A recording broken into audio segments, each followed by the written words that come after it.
The first-class cabin fell silent as Jada Ellington, a 19-year-old black tech prodigy, stood her ground in front of an aggressive flight attendant.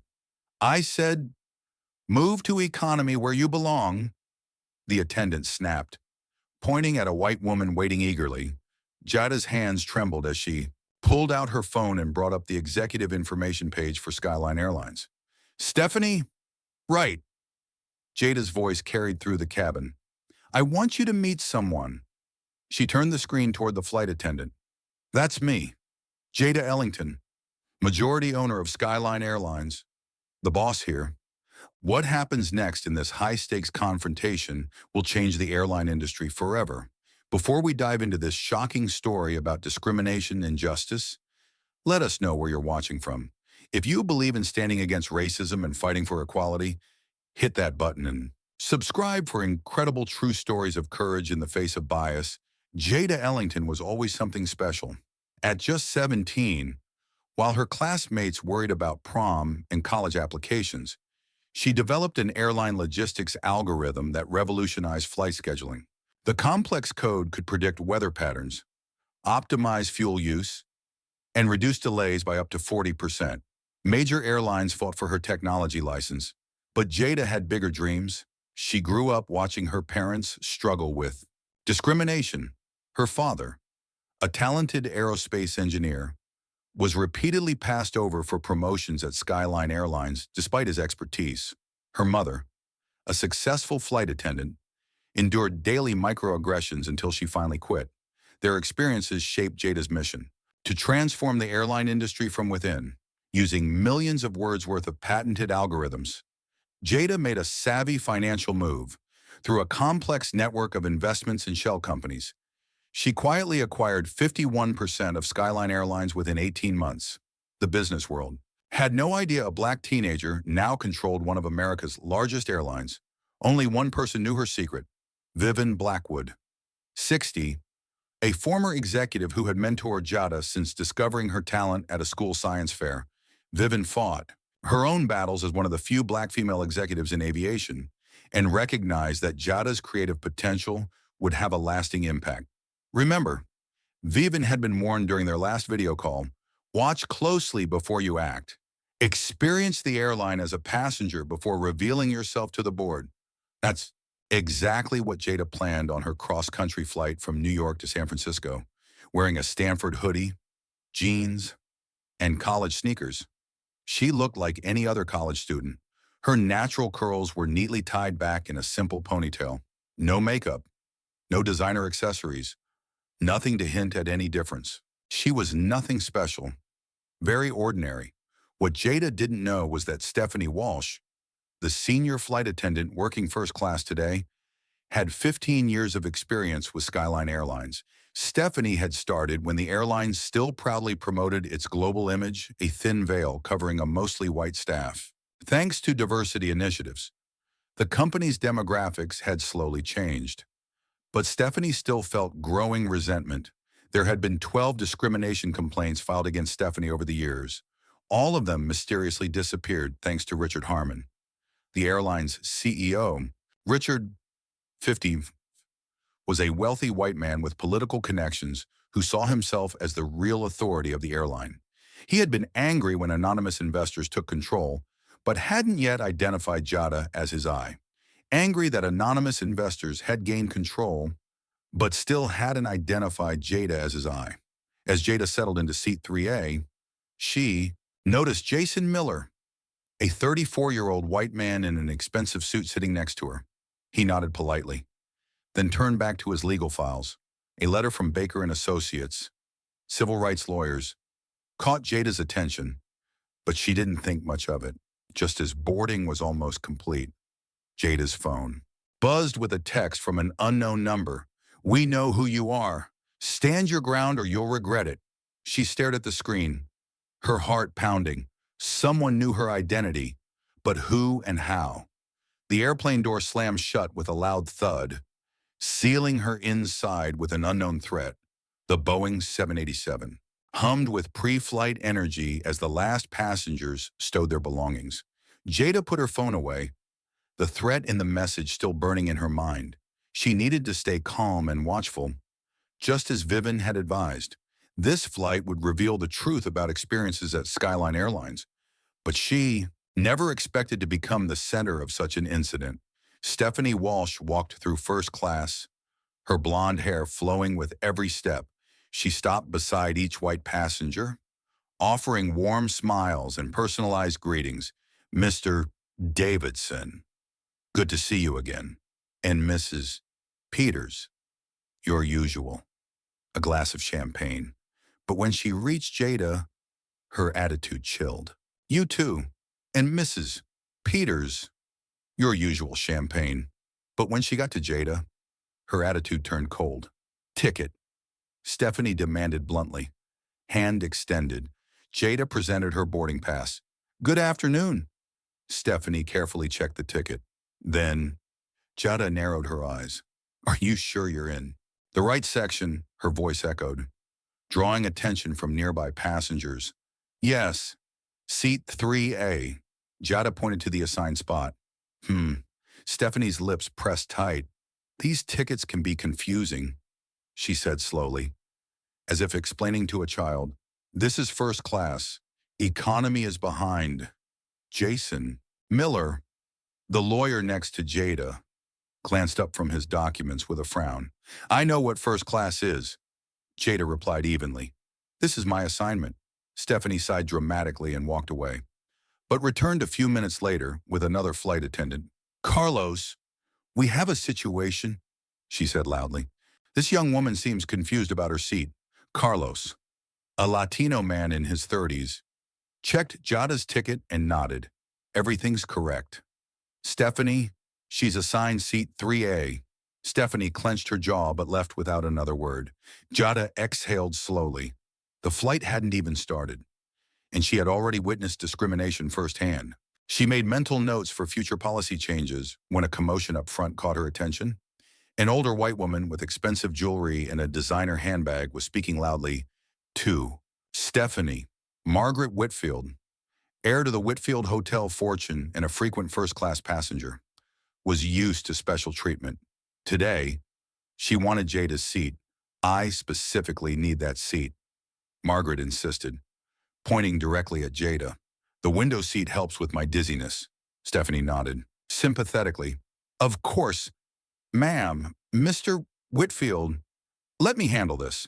They approached Jada together. Stephanie, now armed with authority and support. Excuse me, I'm Stephanie, she announced loudly. You'll need to move. Mrs. Whitfield requires your seat for medical reasons. Jada stayed calm. I'm sorry to hear about Mrs. Whitfield's condition, but I paid for this specific seat. Look, Stephanie's voice hardened. We have a valued customer with medical needs. There's a perfectly good seat in economy. Why economy? Jason Miller interrupted. If it's just about a window seat, there are 3 other empty window seats in first class. Margaret waved dismissively. Those won't do. I need this particular side of the plane. The situation escalated as Stephanie's demands grew louder and other passengers started watching. Some looked uncomfortable, others openly curious about how the scene would unfold. I have asked politely. Stephanie's voice dropped to a threatening whisper. This isn't your place anyway. Either move voluntarily or I'll call security to remove you from this flight. The cabin fell silent. Jada felt dozens of eyes on her, judging, waiting. In that moment, she made a decision. Enough. Watching, it was time to act. Stephanie, right? Jada's voice carried through the cabin as she reached for her phone. I want you to meet someone. She turned the screen toward the flight attendant, displaying the Skyline Airlines executive contact page. That's me, Jada Ellington, majority owner of Skyline Airlines, your boss. The gasps spread throughout the cabin. Stephanie and Margaret Whitfield's pale faces. Whitfield stepped back as if physically struck. That's impossible. Stephanie, she stammered. I'm the largest shareholder, Jada said firmly.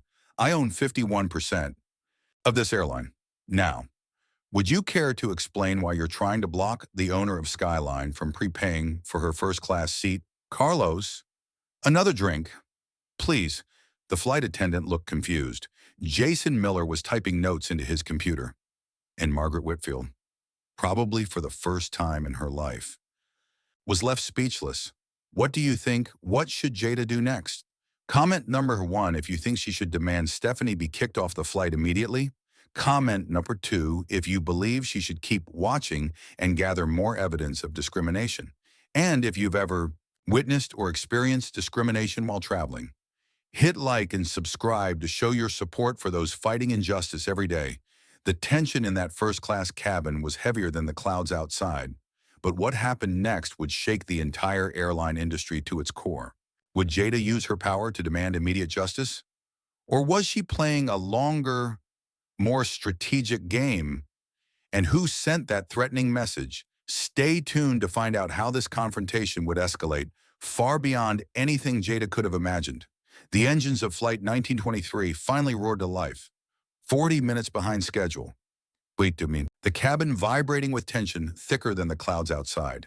Passengers whispered behind their hands in magazines, stealing glances at an unprecedented drama unfolding. First, Carlos Rivera, now the only flight attendant serving premium class in the cabin, moved with tense energy. Stephanie had been immediately moved to economy, her face showing humiliation and anger as she left the aisle. Every few minutes, Carlos approached Jada with increasingly desperate attempts to control the damage. "Ms. Johnson, please accept our deepest apologies." He placed another free bottle of champagne in front of her. For the 4th time, she politely declined. "If you need anything, just treating all passengers with respect would be enough," Jada replied, her voice gentle but firm. She turned to her laptop, unlocked a secure file, and emailed Vivian Blackwood. Incident on Flight 1923. Senior flight attendant tried to remove me from first class to economy. Passenger requested medical assistance. Clear statement made that people like me are not allowed in first class. I identify as the owner. Detailed documents for policy review. Meeting. Required upon arrival. As Jada typed, she noticed a reflection on her screen. Margaret Whitfield, now sitting across the aisle. She was watching her while whispering to the person next to her. The woman, with carefully manicured hands, covered part of her mouth. But Jada could read the doubt in her expression. Maybe they were just lying about owning the airline. These people always exaggerate. Jason Miller, a rights attorney sitting beside Jada, cleared his throat. "Don't let them bother you," he whispered. "I've seen this before." He slid his business card into her meal tray. "Jason Miller, Baker and Associates. We specialize in discrimination cases in transportation." Her meal tray. "Jason Miller, Baker and Associates. We specialize in discrimination cases in transportation. What's happening today is not an isolated incident." "An incident?" Jada studied the card. "What makes you say that? I've had complaints about Skyline for years. Never enough evidence for a class action lawsuit. But today," he glanced meaningfully around the cabin. "Today is a big day." Before Jada could react, her phone buzzed again. Another message from an unknown number. "Ownership won't protect you for long. The board meeting is underway. Enjoy your temporary time in office." A cold wave of realization washed over Jada. Someone inside the company structure not only knew her identity, but was actively working against her. She quickly checked the executive safety portal and found that an emergency board meeting had indeed been called by Richard Harmon, the CEO. The official reason was to address a public relations crisis and leadership concerns. They were moving against her while she was literally in the air. At that exact moment, 35,000 feet below, Richard Harmon stood before the urgent gathering of board members at Skyline's Manhattan headquarters. His tailored suit couldn't hide the sweat dripping down his temples. "Ladies and gentlemen, we have a situation," he began, deliberately avoiding mention of the many absent shareholders. "An unfortunate incident has occurred. This requires immediate action to protect the company's reputation and stock value." What Richard didn't know was a passenger 6 rows behind Jada had recorded the entire confrontation. As the board meeting continued, the video was uploaded to social media. Buffeted by the plane's spotty Wi-Fi but steadily gaining attention, the specter of racism began trending before Flight 1923 even landed, and had already spread to the Midwest. Vivian Blackwood, tracking the situation from San Francisco, watched with growing concern as the unauthorized board meeting and viral video unfolded simultaneously. Her attempts to reach Richard went straight to voicemail. The urgent message sent to Jada had vanished into the airplane's digital airplane mode world. Over. Flight 1923 began its descent into San Francisco International Airport. The video already at 2 million views. The company's stock had dropped 12%, and a crowd of reporters waited at the gate. Jada felt the shift immediately upon landing. As passengers activated their phones, gasps and whispers spread through the cabin. People suddenly looked at their screens, then at her with new eyes. Recognition. Ms. Johnson. Carlos has reached out. His professional tone cracked. There seems to be a situation at the airport terminal. Security has requested you stay on board until they can escort you safely. Security, Jada asked. This isn't standard procedure. Ma'am, he said, emphasizing that this was for VIPs when media is present. Jason Miller leaned in close. Be careful, he warned. I've seen corporate security used to isolate whistleblowers and complainants. They're not always there to protect you. Jada nodded, barely registering as 4 uniformed security officers boarded the plane. The commanding officer, a stern-looking man with captain's stripes, approached with practiced politeness. Multiple sclerosis. Johnson will escort you through a private exit to avoid the media. Please come with us. As Jada gathered her things, she noticed something troubling. The security team wore Skyline Airlines badges, not airport security. These men reported directly to corporate security, who ultimately answered to Richard Harmon. She suddenly realized she wasn't being protected. She was being detained. Passengers watched silently as Jada was led through first class toward the front exit.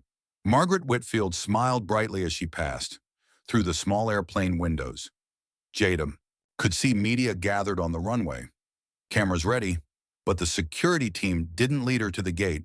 Instead, they directed her down the service stairs to wait for a private car with tinted windows. Wait, Jada protested. I need to make a statement. That's a direct order from the company. Miss Johnson. Security cut her off. For your safety. As they led her into the car, Jada caught a glimpse of Vivian Blackwood arguing with airport staff from a distance, frantically trying to get to the plane. Their eyes met briefly before the car door shut. Separating Jada from her only ally, the car pulled away, not toward the main terminal, but to a separate location, the administrative building. Jada's phone buzzed relentlessly with notifications, but when she tried to call Vivian, she found her signal had suddenly been blocked. We're taking you to a safe room, the security captain explained calmly. The situation has escalated beyond what we anticipated. A few minutes later, Jada found herself in what appeared to be a conference room in the administrative wing. The door shut behind the security team with a harsh click. She tried the handle lock from the outside. What started as a simple observation flight had turned into something far more sinister.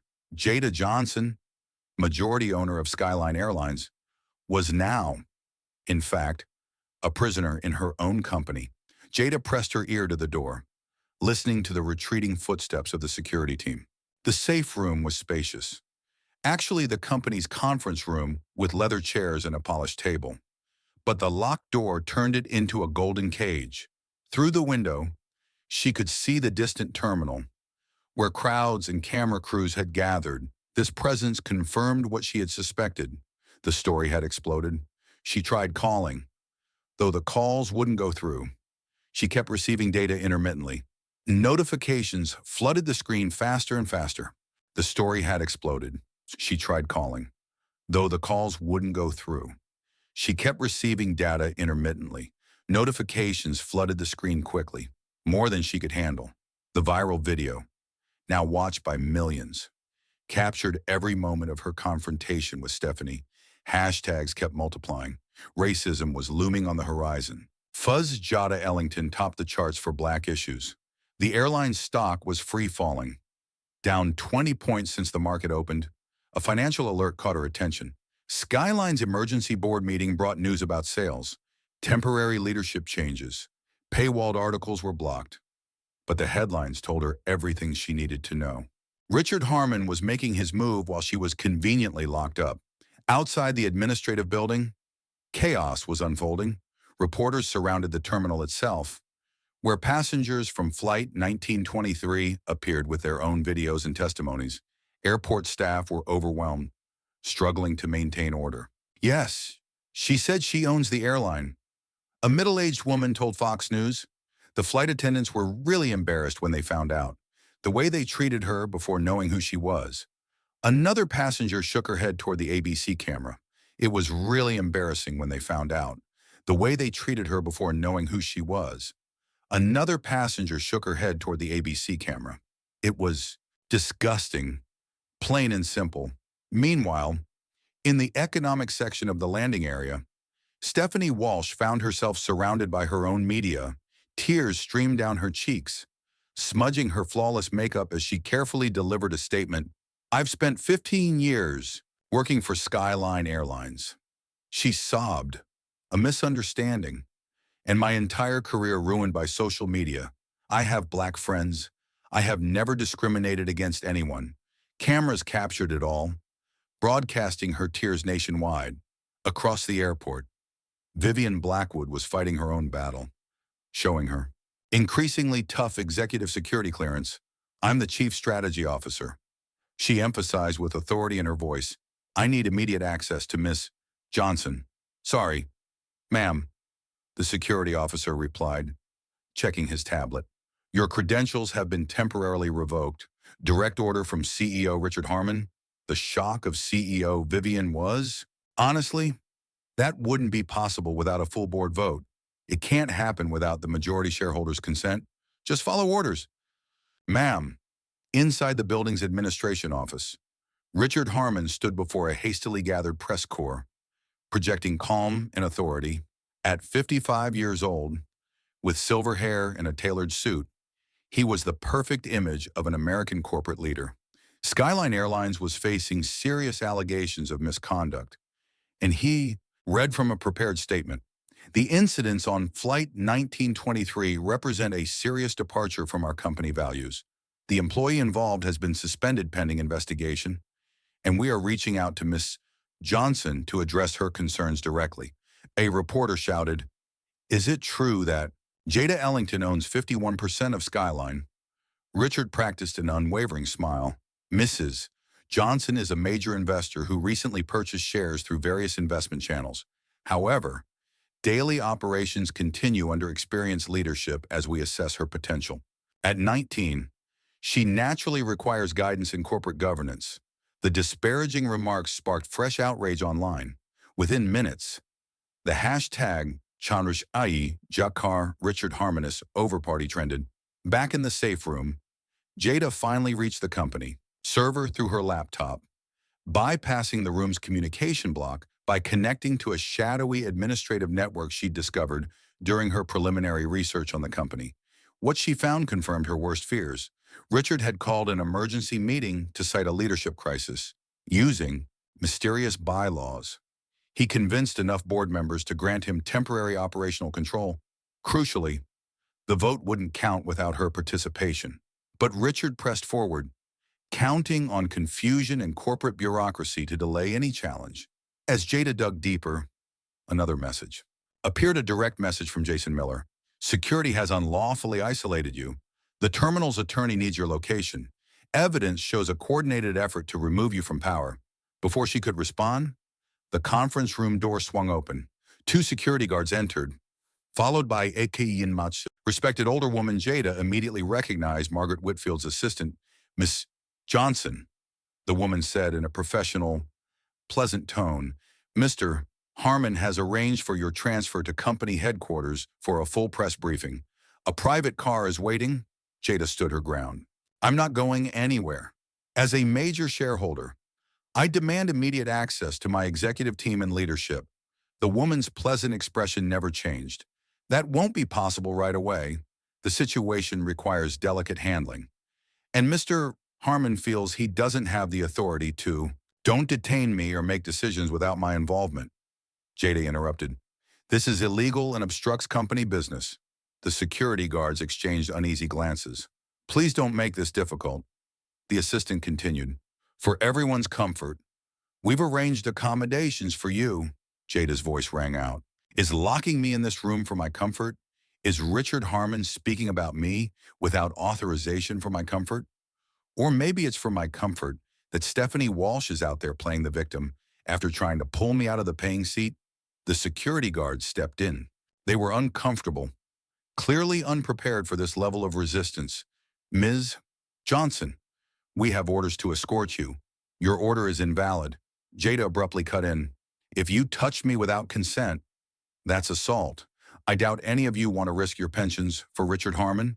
Abuse of power is illegal. The stalemate stretched into an uncomfortable silence until one guard's walkie-talkie crackled.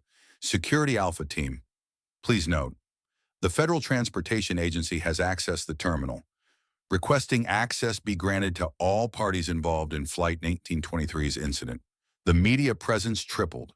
Repeating, federal authorities are on site. The atmosphere in the room shifted immediately. Self-preservation replaced company loyalty as the guards realized they were standing at a critical moment in what was quickly becoming a national scandal. Ma'am, the police chief said to Margaret's assistant, I think we need to reassess the situation. Before she could respond, the building's fire alarm blared. Emergency lights flashed, and sprinklers soaked everyone within seconds. Amid the chaos, Jada made her decision. She grabbed her belongings and pushed past the disoriented crowd, heading for the emergency exit. The alarm was no accident. She realized someone had created a diversion. As she burst through the exit into the California sunlight, Jada saw Vivian Blackwood waiting next to an unmarked sedan with the driver's door open. Get in. Vivian shouted over the alarm. Richard's playing hardball. And we need to move fast. He's deleted discrimination complaint files and convinced half the board you're staging a publicity stunt. Jada jumped in as security appeared behind the building. As they hurried away, Jada caught a glimpse of Jason Miller watching from a distance. He was gathering evidence of her detention. The fight for Skyline Airlines had gone beyond a simple discrimination case. It had become a high-stakes corporate battle with Jada, fighting not just for justice, in one case, but to control the company she legally owned. The convertible sped through back roads of the airport complex, avoiding thorough security where news trucks and airport security were searching for them. Jada watched the miniature administration building in her side mirror. They locked me up, Jada said, still processing the reality of her situation. In my own company, Richard, oh, I felt hopeless, Vivian replied, staring down the road. The board meeting was completely unauthorized. He's declaring emergency powers under a regulation that, Skadi, has never been cited since the airlines were founded. Jada pulled out her phone, but the screen showed no signal. Somehow, they've blocked my communications. The company's security system has signal jamming devices, technically illegal, but they use them to ensure VIP privacy during sensitive administrative transfers. Vivian explained to Jada, use this burner phone instead. It's clean and untraceable. Jada had done a quick check on the flip phone. Where are we headed? To the hotel I booked under a fake name. We need a safe place to regroup. Song Jong turned sharply onto a service road. Richard had consolidated power quickly and shockingly. He must have been planning this coup for months, just waiting for the right moment. At the hotel, 20 minutes later, Jada finally sat down in front of a laptop with a reliable internet connection. The large window offered a sweeping view of San Francisco Bay, but her focus stayed on the screen, where the scope of Richard's operation was becoming clear. I can't access half the operational servers, she muttered, fingers flying over the keyboard. He's locked me out of the system. Try the backup network, Vivian suggested. The one we set up after spotting suspicious activity last month. Jada nodded, shifting tactics. She had special programming skills that led her to create backup access points when she first took over the airline, a precaution that was now proving useful. After a tense few minutes, she bypassed security protocols. I'm in the system, But something's wrong. Her voice tightened. Files were disappearing in real time. Someone was deleting records of discrimination complaints. On the screen, folders vanished one after another. Years of evidence. Hundreds of detailed complaints about systemic racial discrimination within the airline, all systematically erased from the central servers. This was illegal destruction of evidence. Vivian gasped, leaning over Jada's shoulder. They're covering their tracks. Not just hiding the traces, Jada squinted as she hurriedly typed. They're building a counter-narrative. Look at these new files being uploaded. The screen showed a series of fake performance reviews and incident reports, all portraying Jada as an unstable, inexperienced investor with unreasonable demands. There were even forged emails supposedly from Jada to Stephanie, threatening flight attendants before takeoff. They're framing me, Jada whispered, making it look like I staged this whole thing as a publicity stunt. Vivian shook her head in disbelief. Richard's always dirty, but this time, wait, Jada interrupted. Spotting a pattern in the deleted files, the files had been erased by someone using Stephanie Walsh's login. She was actively helping them, Stephanie said through tears in an interview at the airport. Unless Jada's fingers flew over the keyboard, accessing the airport's security cameras, passing food through a back door. She would be caught during the company's preliminary system audit. She quickly pinpointed the location, footage from the administrative area from 30 minutes earlier.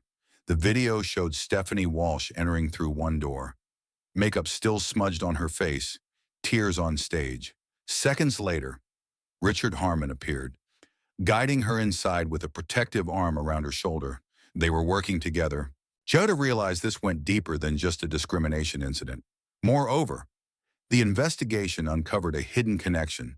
Stephanie wasn't just a discriminatory employee, but had filed multiple complaints. She was Richard's ex-wife, his sister-in-law, and maintained a close relationship even after their divorce.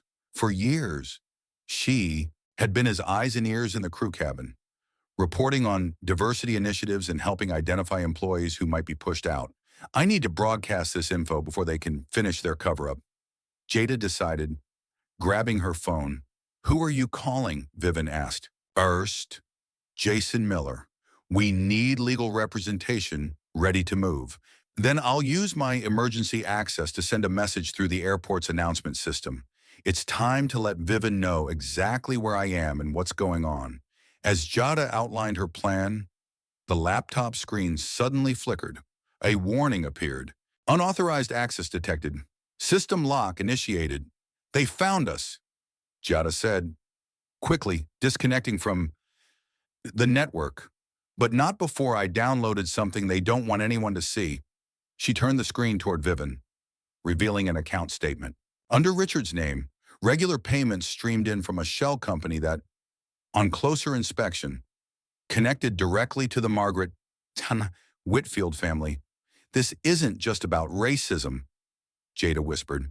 They've been embezzling from the airline for years, using discrimination claims as leverage to silence witnesses. When employees threatened to speak out about racism, they were paid off through off-the-books accounts. And now, the majority owner is a 19-year-old black woman who can't afford to buy in. Their mindset is vivid. Their worst nightmare is happening. Before they could discuss further, Jada's burner phone rang. Jason Miller's urgent and clear voice came through. Jada, listen carefully. Richard, Harmon has filed an emergency restraining order claiming you're trying to carry out a hostile takeover. Security teams are looking for you across the city. They are monitoring all official channels. I need direct access to the board members, Jada replied. Most of them don't even know what's going on. That's why I'm calling.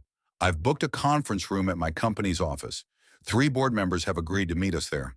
They're questioning Richard's story, especially after seeing the viral video. Jada checked the time. We'll be there in 30 minutes. Meanwhile, can you file the emergency order to prevent the company records from being erased? Done, Jason confirmed. And Jada, be careful. My source says Richard hired private security. The company's team isn't your usual security guards gearing up for retirement duties. These people operate in the gray zone. As they prepared to leave, Jada ran a final check on social media. The hashtags had evolved. We stand with Jada, now trending with posts questioning Richard. The press conference was rushed. Public opinion was shifting, but the company's machinery kept moving with relentless precision. Ready, Vivian asked. Holding the car keys, Jada nodded. Determination replacing the shock and hurt she'd felt earlier. This isn't just an incident anymore. It's about people who were told they didn't belong somewhere just because of their skin color. Richard picked the wrong fight. They slipped out through the hotel's service entrance, unaware that security cameras had recorded their exit. In a downtown office, Richard Harmon watched their departure on a tablet, the phone screen pressed against his ear. She's on the move, he told the person on the other end. Likely heading to Baker & Associates. Understood the risks. Do whatever it takes. Have you ever witnessed discrimination and wished you could fight back, like Jada comment? Number 1, if you admire her tech skills in battling this corporate conspiracy. Comment number 2, if you believe Richard and Stephanie should be criminally charged for destroying evidence.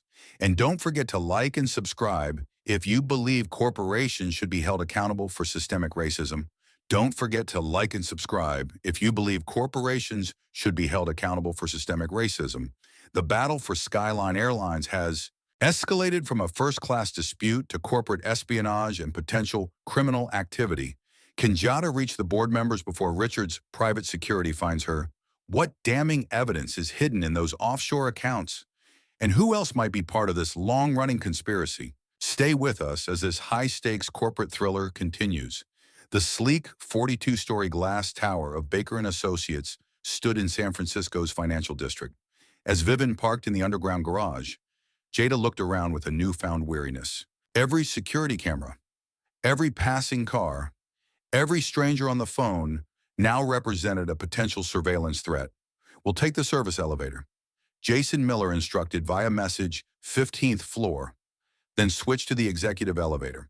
Richard's people would be mainly watching the main entrance. The building's service areas proved to be a maze, designed to keep support staff invisible to the high-powered executives, lawyers, and their wealthy clients. Jada and Vivian navigated through the docks and maintenance corridors, following Jason's detailed directions until they reached something uncertain. The elevator required a keycard to enter. Multiple sclerosis, Blackwood, Mrs. Johnson. A young legal assistant appeared, swiping their cards. Mr. Miller is waiting. The situation escalated. Upstairs was the Horizon boardroom. Buzzing with tense energy, 3 board members sat around a table. Davis Channing, former general counsel for the airlines, Wei Jiang, representing Asian investment groups, and Isabella Diaz, the newly appointed director, the most powerful woman in the company. All of them watched with undisguised curiosity as Jada entered. Thank you for coming, Jason began, standing beside a digital screen. The screen showed Skyline's stock plummeting. As you can see, time is of the essence. Jada gets straight to the point. Richard Harmon orchestrated a corporate coup.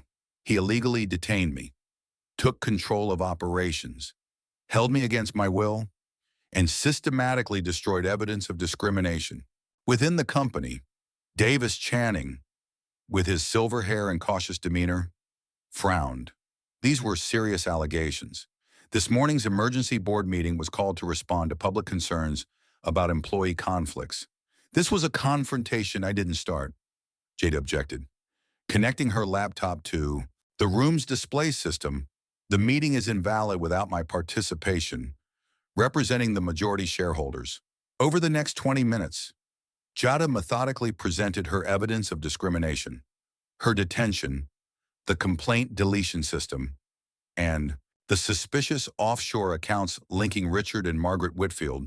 Most damning, she concluded, was this communication log showing Stephanie Walsh and Richard Harmon coordinating before, during, and after the flight. This wasn't random discrimination. It was a targeted attempt to provoke an incident they could use against me. Isabella Diaz leaned forward. Why did they specifically target you? Richard didn't even know you were on that flight. He did. Vivian interrupted. There was a leak. Someone tipped him off that Jada would be traveling undercover to assess operations. Zhang's expression hardened. The board should have been notified immediately that the majority shareholder was being detained. Richard told us he voluntarily stepped down for personal reasons because he was spinning a story.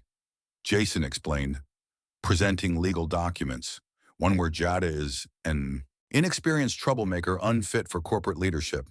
These restrictions were filed this morning to block her from the pending company matters, a mental evaluation.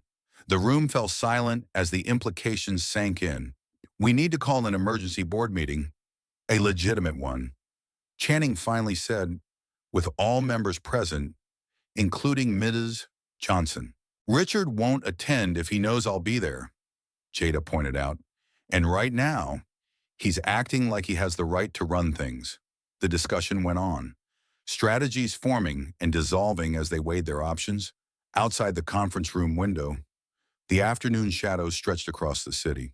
On the 15th floor street below, a black SUV with tinted windows was parked right in front of the building. Jada's phone buzzed with a message from an unknown number. They know where you are. Richard's private security team was moving in. Jada's phone buzzed again with another message, back door of the building. Don't go alone. Armed? We need to move, Jada said suddenly.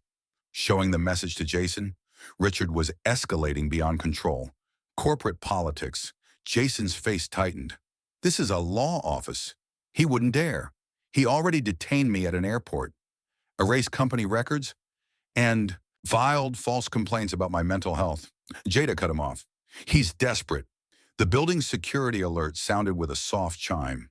A robotic voice announced, "Attention, unauthorized access detected in Service Area B, security personnel en route." That's our warning, Vivian said seriously. Is there another way out? Jason quickly led them to a lavish bathroom with a hidden control panel. The partners escaped the main path as clients faced unfavorable rulings and reporters waited downstairs. Narrow hallways led to an area adjacent to the building's maintenance zone. As they hurried through, Jada heard heavy footsteps and authoritative voices behind them. Richard's security team had reached the conference room. Where do we go? Jada whispered as they went down the stairs. Court, Jason replied angrily. Judge Kimura owes me a favor. We're filing for emergency relief and a restraining order against Richard. No other way.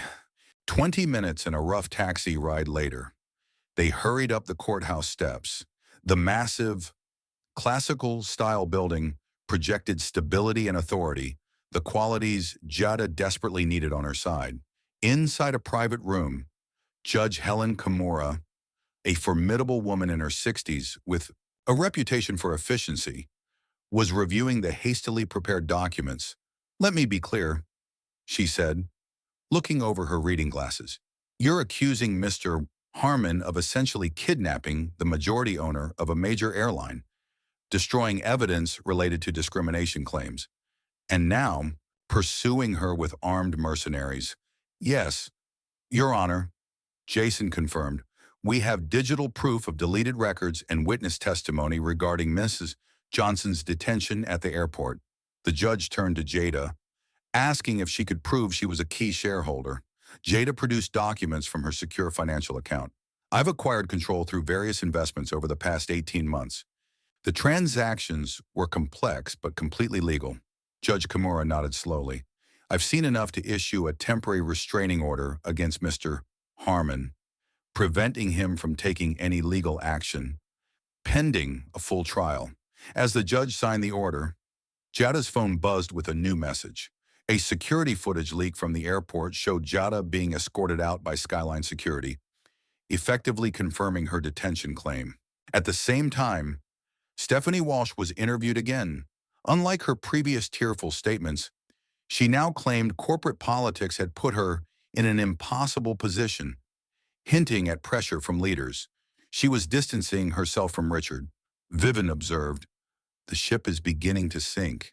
As they left the courthouse with the signed orders, Jada spotted a familiar face across the street.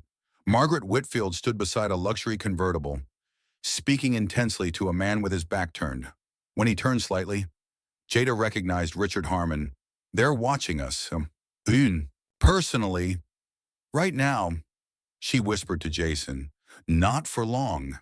He replied, pointing to a police patrol car approaching. That's our escort to your next meeting. Meeting with whom Jason allowed himself a slight smile. The Federal Aviation Administration. They're very interested in possible safety violations stemming from discriminatory practices, and the SEC has joined the conversation about suspicious financial activities you weren't covering up. As they stepped into the police car, Jada caught a last glimpse of Richard and Margaret. Their expressions shifted from confident to worried.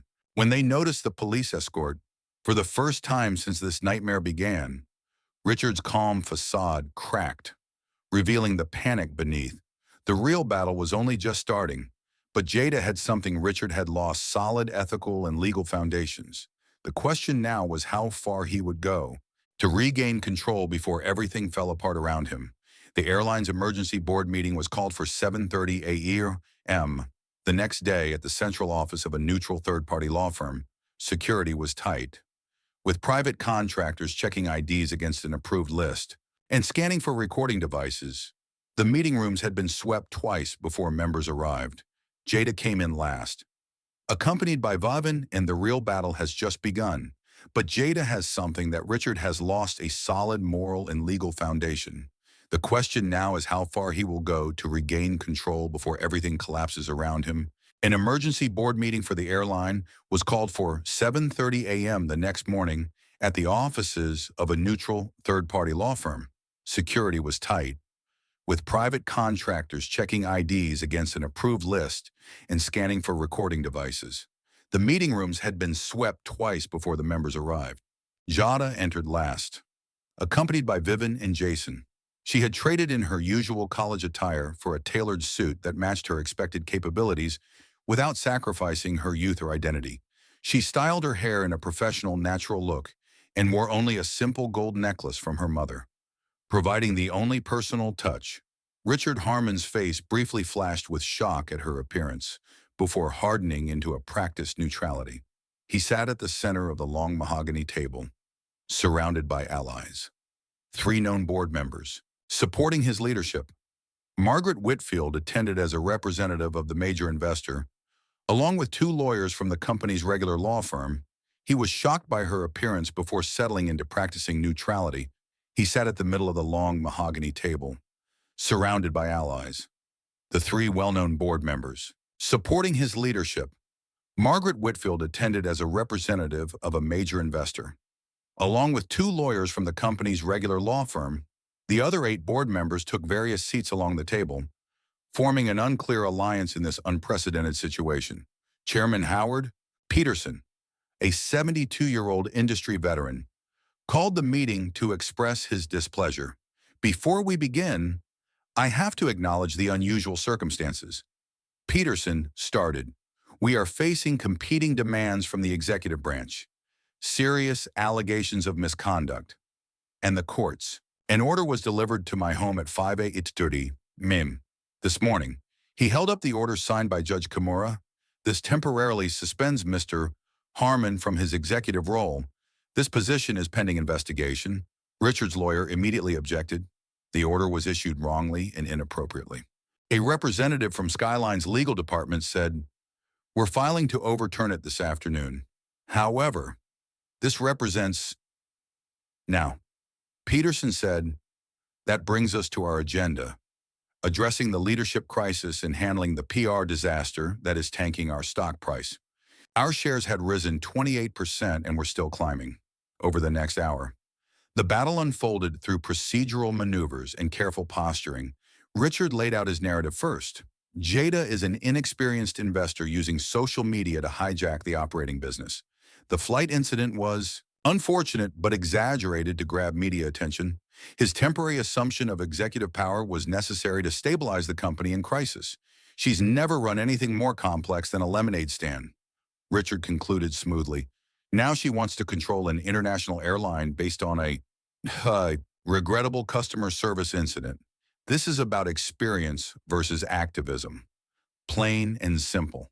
When it was Jada's turn, she approached the situation differently. Instead of immediately defending herself, She connected her laptop to the room's display system. Before I address Mr. Harmon's claims, I want to share what he's done in a desperate attempt to evade accountability. The screen filled with employee discrimination complaints. Hundreds had been filed over the years, systematically buried or dismissed. Each complaint was coded by outcome. NFA.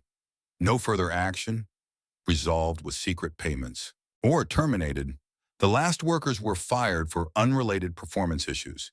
These records were erased from the company's servers yesterday, Jada explained. Fortunately, I kept backups as part of my due diligence before gaining majority ownership. The room fell silent. The members had absorbed the information. Richard's lawyer tried to interrupt, but Wei Yang raised his hand to silence him. Let her finish speaking first. Jada continued systematically presenting evidence of detention at the airport, the coordinated efforts between Stephanie and Richard, and finally the offshore issues. The account related to discrimination against the settlements of Margaret Whitfield's family. This wasn't about just one incident. Jada concluded, it's about a pattern of systemic discrimination protected by senior leadership for their own financial benefit. When faced with an owner, they wouldn't maintain this system. They tried to stage a corporate coup. Margaret Whitfield, who had kept the aristocratic calm all this time, finally broke her silence. These are baseless accusations from an inexperienced girl playing with an inheritance. I've supported this airline. For 20 years, my family has invested. Appealing. You should mention the family, Jada replied calmly, clicking to a new slide showing the family. Connections, your grandson, Richard, carefully hid your relationship from the board. Right, just like he hid that Stephanie Walsh was his ex-sister-in-law. The three are connected by family ties, all working together to maintain control of Skyline's corporate culture. Richard suddenly stood up. This is a joke. My family ties have nothing to do with this. Richard, Peterson ordered sharply. Multiple sclerosis. Johnson has the right to speak. Over the next 30 days, Jada outlined her vision for Skyline's future. Throughout the report on discrimination, leadership, diversity, reflecting customers, training reform, and new accountability structures. Throughout her presentation, she emphasized both the moral imperative and business advantage, showing a nuanced understanding of the airline industry that clearly surprised many board members. In conclusion, she finished, you face a simple choice. Continue with leadership that covers up discrimination for personal gain, or embrace transformational change that will rebuild our reputation and create sustainable growth. The members in the room exploded into overlapping conversations with Richard, trying to regain control. This is absurd. She's only 19. The complexities of operations alone. I built an algorithm that saved this airline $40 million in fuel costs last year. Jada interrupted. Age reflects time, not ability, and I'm not proposing to run daily operations by alone. That's why we have a CEO. What I'm changing is the culture that protects discrimination instead of protecting passengers and staff. The debate grew heated as board members took sides. Two of Richard's supporters started to waver with mounting evidence. Peterson called for a brief recess before the final vote. The meeting cleared out non-essential participants. During this break, Richard contacted Jada directly for the first time. His voice was low and threatening. You don't know what you're doing. This industry will swallow you whole. I survived 3 airline bankruptcies, 2 federal investigations, and countless coups. You won't last 6 months. Jada looked him straight in the eye. The difference between us, Richard, is I don't need to survive. I need to change some things. You've spent your career protecting a system. I'm here to change that. When the board reconvened, Peterson called for a vote. The outcome would decide not only leadership, but the company's direction for years to come. On the issue of executive authority and corporate governance, Peterson officially announced the board would vote. The initial result was a deadlock. 6 votes for Richard to continue leading, 6 for Jada to take legal control. All eyes turned to Peterson, Who held the deciding vote? The chairman slowly removed his glasses. In 30 years in management, I've never seen evidence of nay, misconduct this clear or troubling. He paused, looking directly at Richard. My vote goes to Mrs. Johnson, restoring full controlling shareholder authority. Richard's face finally broke down. This is corporate suicide. You're handing $1 billion doll to a child just because she played the race card. She'll destroy everything we've built. Mr. Harmon, Peterson's voice cracked like a whip. Control yourself. But Richard lost control. You think discrimination is the issue? This is business. We give customers what they want. Central America doesn't want to see certain people in first class. That's market reality, not racism. The outburst hung in the air. Shocking in its blunt honesty, the board members shifted uncomfortably, avoiding eye contact. Even Richard's lawyer winced. I believe that outburst clarified the issue. Peterson said quietly, security will escort Mr. Harmon with full authority. Richard's face finally shattered. This is a company suicide. You're handing $1 billion doll to a child just because she played the race card. She will destroy everything we've built. Mr. Harmon. Peterson's voice rang like a whip. Control yourself. But Richard had crossed the line. What do you think discrimination is about? This is business. We give customers what they want. Central America doesn't want to see certain people in first class. That's market reality, not racism. The outburst hung in the air, condemnable in its stark honesty. The board members shifted uncomfortably, avoiding eye contact. Even Richard's lawyer grimaced. I believe the outburst clarified the matter. Peterson said quietly, security will escort Mr. Harmon out of the facility. His company access will be terminated, effective immediately. As security approached, Richard pointed at Jada, his voice trembling with rage. This isn't over. You think you've won? I built this airline? I have friends in regulatory agencies, in finance, in places you don't even know exist. You've out of the facility. His company access will be terminated, effective immediately. When the security staff approached, Richard pointed at Jada, his voice trembling with rage. This isn't over. You think you've won? I built this airline. I have friends in regulatory agencies, in finance, in places you don't even know exist. You've made an enemy you can't afford, at least not with your daughter. The threat lingered in the conference room long after Richard was removed. Margaret Whitfield followed. Shortly after, her noble demeanor still intact, but her influence had crumbled. Jada absorbed the reality of her victory with a clear-eyed assessment of the challenges ahead. She had won the battle for control, but Richard's threat was no idle threat. The fight for Skyline's future and her vision of an airline free from discrimination had only just begun. The victories in the boardroom proved fleeting as Jada faced the full force of a coordinated public attack that was underway.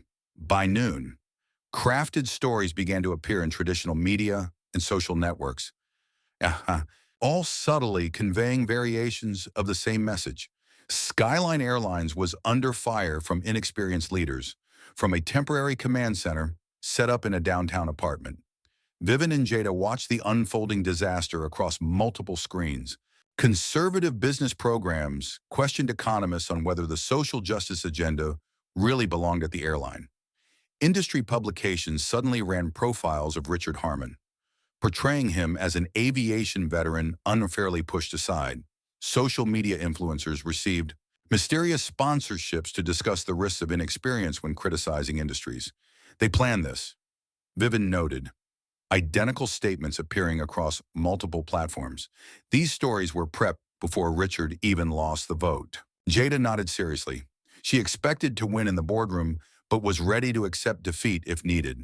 Richard was a classic type, always having a backup plan for public relations. The attack was just the beginning. By early afternoon, the airline's customer service was flooded with complaints from frequent flyers threatening to cancel their flights. Their loyalty had been shaken by the politics involved in boarding. The investigation revealed most calls came from just 3 area codes, suggesting an organized campaign rather than genuine customer concern. This was a coordinated campaign, not just real customer worries. Meanwhile, Anonymous sources began leaking doubts about Jada's qualifications in aviation. Industry journalists criticized her. Her algorithm, once praised for innovation, was suddenly described as untested and potentially risky. Questions arose about her education, background, personal life, and family, all framed to undermine her legitimacy. They're trying to shake you, Jason advised during a secure call. Standard tactics to force emotional reactions they can use against you. But the campaign took a darker turn that evening. Jada's personal phone, email, and social media accounts were flooded with racist messages and death threats. Her college dorm received a false bomb threat notice, forcing evacuation. An anonymous account posted her private address and encouraged concerned citizens to take known actions. Jada told Vivian this was no longer just public relations, quietly showing her graphic threats with altered violent images of herself. This was a serious threat. Security advisors swept her apartment for bugs and set up protection protocols, but the psychological burden kept growing. Every message, every phone ring carried new potential attacks. Next, morning brought new challenges. 3 former Skyline employees took part in coordinated interviews and claimed they were forced out to be questioned regarding the diversity initiative. All 3 had received significant payments during Richard's tenure. The discrimination they faced had turned into a confidential complaint. Stephanie Walsh, during her tour, continued to develop her story once again. She now identifies herself as a whistleblower. She claimed that Jada orchestrated the whole thing to take control. She targeted me specifically, Stephanie said. The friendly morning show host. I'm just a scapegoat in her takeover plan. The hardest hit came from Margaret Whitfield, who used her social connections to spread stories about the situation, questioning Skyline's financial stability under the new progressive leadership. These whispers were amplified through business networks, causing the stock price to plummet again. Down 15%, Jada paced her apartment, frustration clear. We're playing defense while they control the narrative. Every reaction makes us look reactive instead of proactive. Vivian nodded in agreement. That's because we're fighting on their turf. Corporation versus individual, experience versus inexperience, tradition versus change.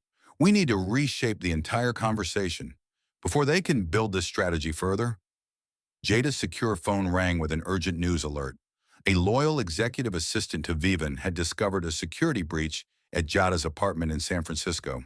Unknown individuals had broken in using professional equipment, leaving no clear evidence except for micro-interferences detected by the advanced security system Jada had installed to protect the business. After investigating, the security team concluded they were looking for information to use against her or to help build their counter-arguments. The invasion of her personal space hit Jada harder than any public attack. For the first time since the challenge began, she allowed herself a moment of doubt. Maybe Richard was right. Maybe I wasn't prepared for this level of warfare. Vivian placed a steady hand on her shoulder. That's exactly why you're needed. Richard fights dirty because he represents a system that can't win on merit or ethics. They're escalating because you're winning. The conversation was interrupted by breaking news on every screen. Federal authorities announced a preliminary investigation into potential securities violations and discrimination practices at Skyline Airlines. The company's stock immediately dropped another 10%. This must be good news, Jada said. Confused by the market's reaction, it confirms everything we've been saying. Look closely at the wording. Vivian pointed out specific phrases in the announcement. The investigation targets both current and former leaders equally. Richard has friends in the agencies managing this.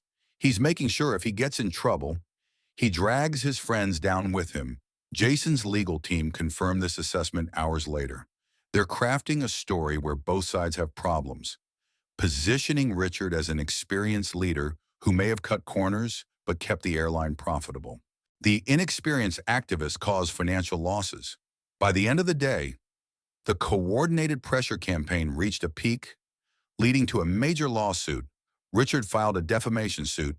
The suit was against Jada personally, seeking $50 million in irreparable damages, harming her professional reputation.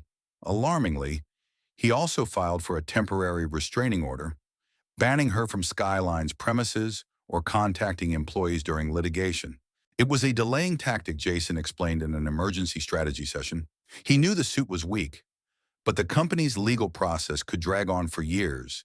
Meanwhile, the restraining order would effectively block her from leading the company she owns. Jada studied the legal papers, noting the judge assigned to the case. Raymond Whitfield, any relation to Margaret Jason's expression, confirmed her suspicion. Her cousin, Richard Venue, was looking for a favorable judicial outcome. Judicial maneuvering. Tough times were closing in. Late that night, exhausted from setting everything up, news shook the credit ratings of agencies, causing Skyline to receive a negative outlook.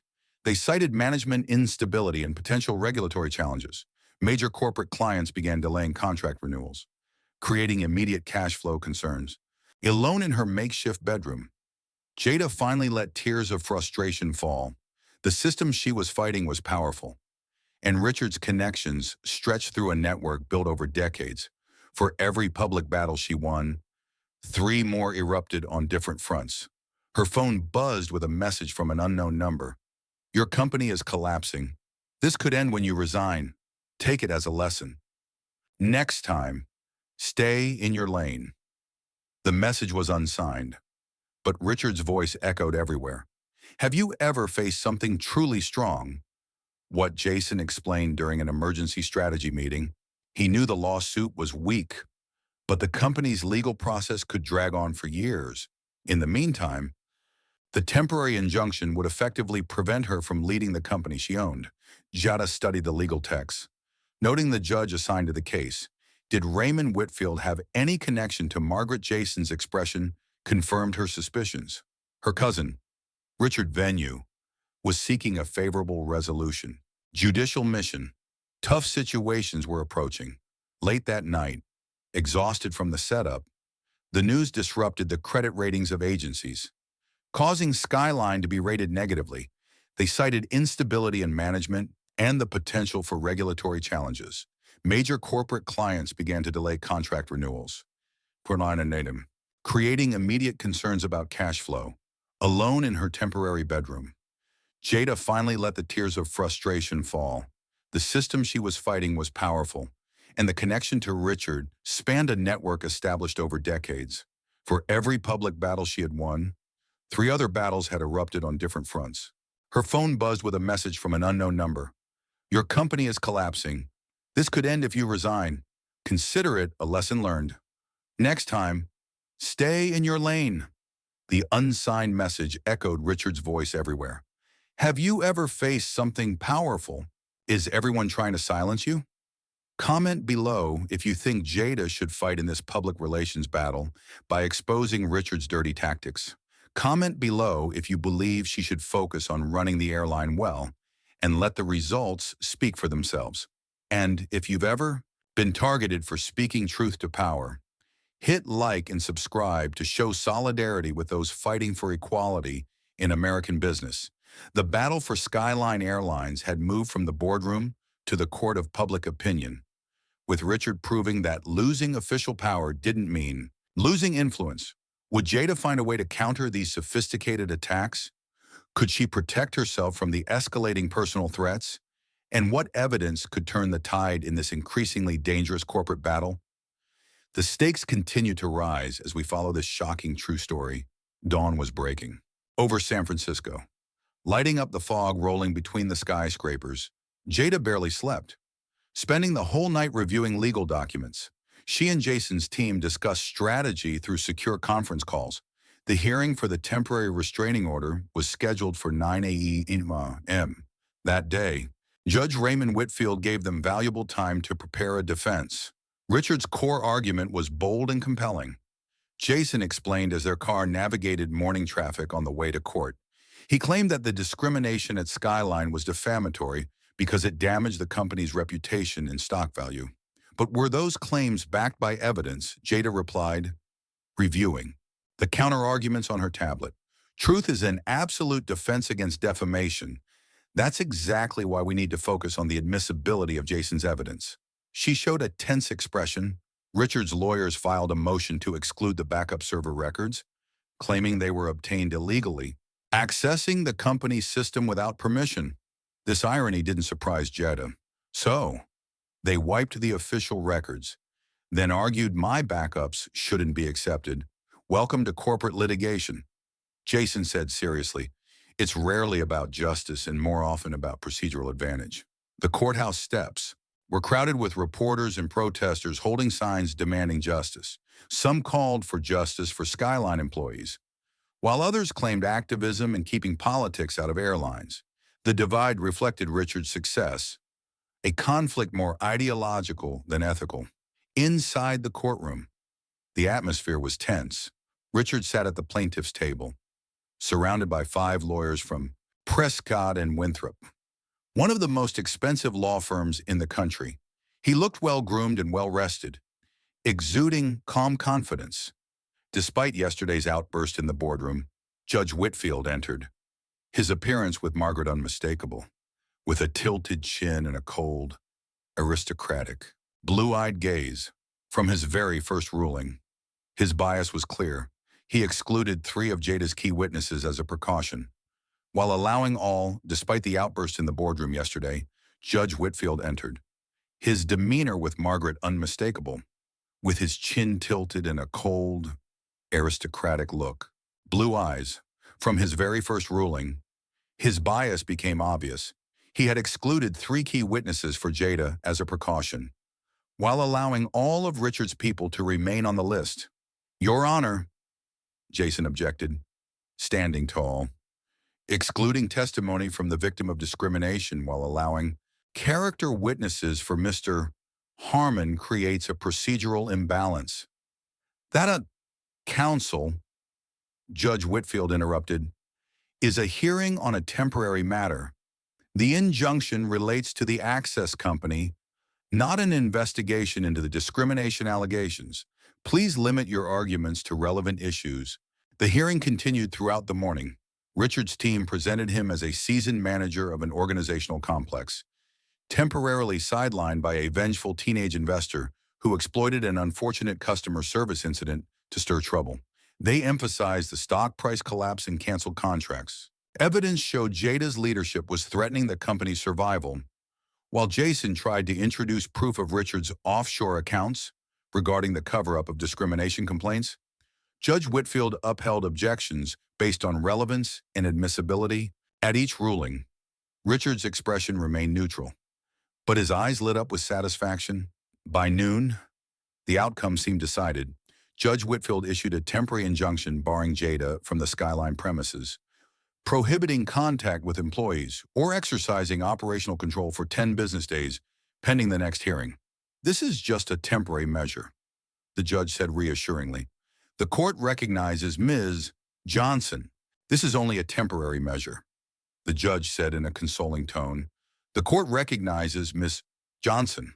Ownership stakes remain, but the company must be protected from irreparable harm during this transition and the ongoing litigation. Outside the courtroom, Richard offered brief comments to the gathered media. I'm very pleased the court acknowledged the need for experienced leadership during these difficult times. My only concern has always been Skyline's stability and the thousands of employees whose livelihoods depend on steady management. On the courthouse steps, Jada remained calm despite the crushing defeat. For now, the order doesn't change the basic facts. Discrimination happened at Skyline. A system of cover-ups exists, and those responsible will be held accountable. Back at headquarters, a strategic session focused on the new urgency. With Jada legally barred from direct involvement for 10 days, Richard would have full authority to consolidate power and might destroy more evidence. We need Vivian advising a 2-pronged approach. First, an immediate appeal of the temporary restraining order to a higher court. Second, building a parallel case that doesn't rely on the company's direct participation. Jason nodded in agreement. I've spoken with lawyers representing former employees who filed discrimination complaints. They're willing to consolidate into a class action lawsuit naming Richard, Stephanie, and Margaret personally, not just the airline. That completely bypasses the TRO. Jada realized, I can support their case as a witness without violating Judge Whitfield's order on company operations. as they develop. The strategy, an unexpected opportunity arose. Stephanie Walsh's attorney contacted Jason, requesting a private meeting. Apparently, Stephanie had grown increasingly uneasy with Richard's aggressive tactics and anxiety. She was positioning herself as the main scapegoat. She's proposing a turnaround, Jason explained after the preliminary discussion. In exchange for immunity from civil liability, she'll provide testimony about Richard's discriminatory policy system, including recorded conversations where he explicitly instructs crew to prioritize traditional first-class passengers. Traditional passengers. Jada questioned the code he used for white customers, which Vivian translated grimly, especially for older individuals who appeared wealthy. Stephanie's potentially explosive testimony could shatter Richard's carefully crafted public image. But Jada hesitated. Can we trust her? She changed her story twice before the media. That's why we emphasize reviewing her evidence before any deal. Jason reassured her. If she has actual recordings, they'll speak for themselves regardless of her credibility.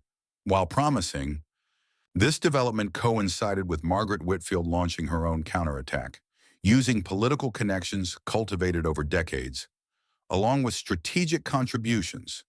She began pressuring federal agencies investigating Horizon.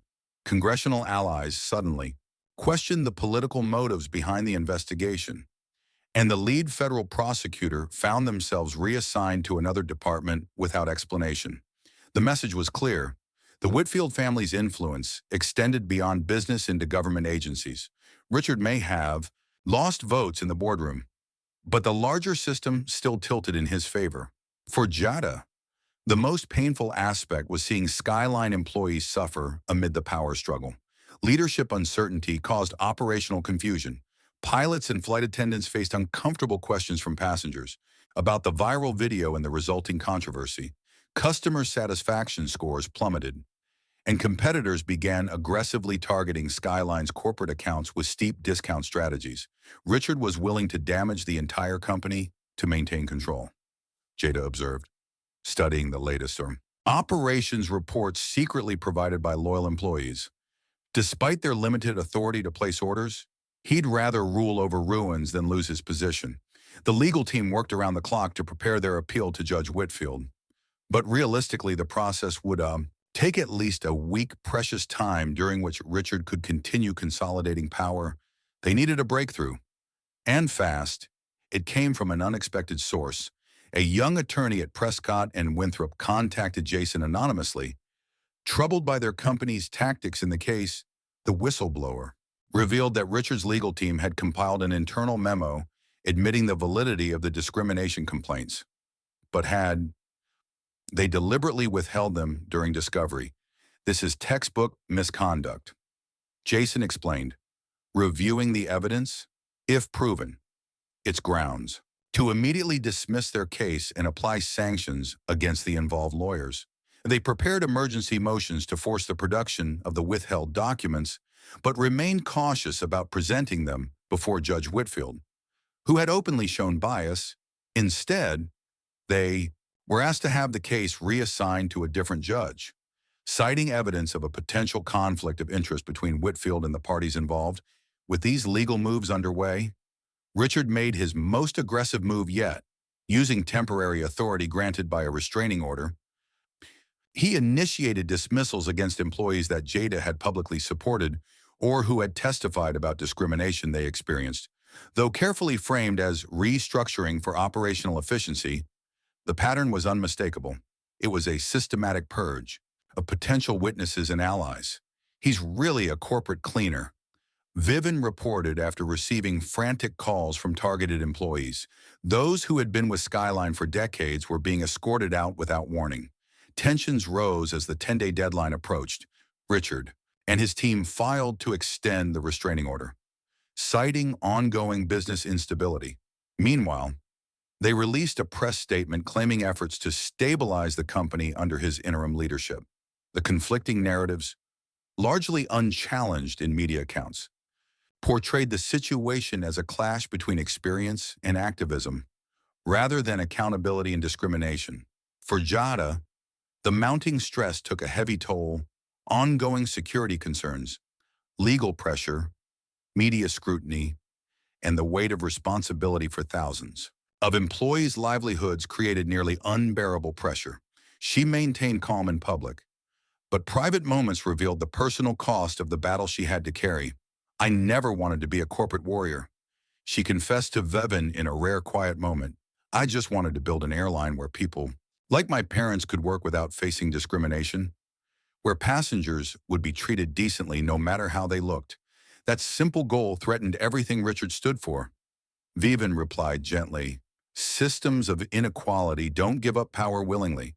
As the legal clock ticked toward a crucial moment that could restore Jada's control or extend her exile, the company she owned and both sides prepared their final strategies. For Richard, that meant using every connection, exploiting every procedural advantage, and maintaining public narratives framing leadership experience against youthful inexperience. For Jada, it meant something entirely different. The truth was presented clearly in a power so strong that even rigged systems can't deny it. The final battle won't be through procedures or secret deals, but through the power of the public, exposing the rot at Skyline's core. With just 3 days until the decisive hearing, Jada received a mysterious message from an insider ally, someone still working inside Skyline's executive office. Margaret had left her personal residence, leaving her phone in a meeting room. The password was saved at a sticky note. "The content is uploading right now. This changes everything. The clock is ticking, and the final showdown is near." Richard has decades of experience, unlimited resources, and a system designed to protect people like him. Jada has the truth, technology, and determination to transform not just one company, but the entire industry's approach to equality. The question remains, will it be enough? Vivian Blackwood stared at the phone's contents, stunned into silence.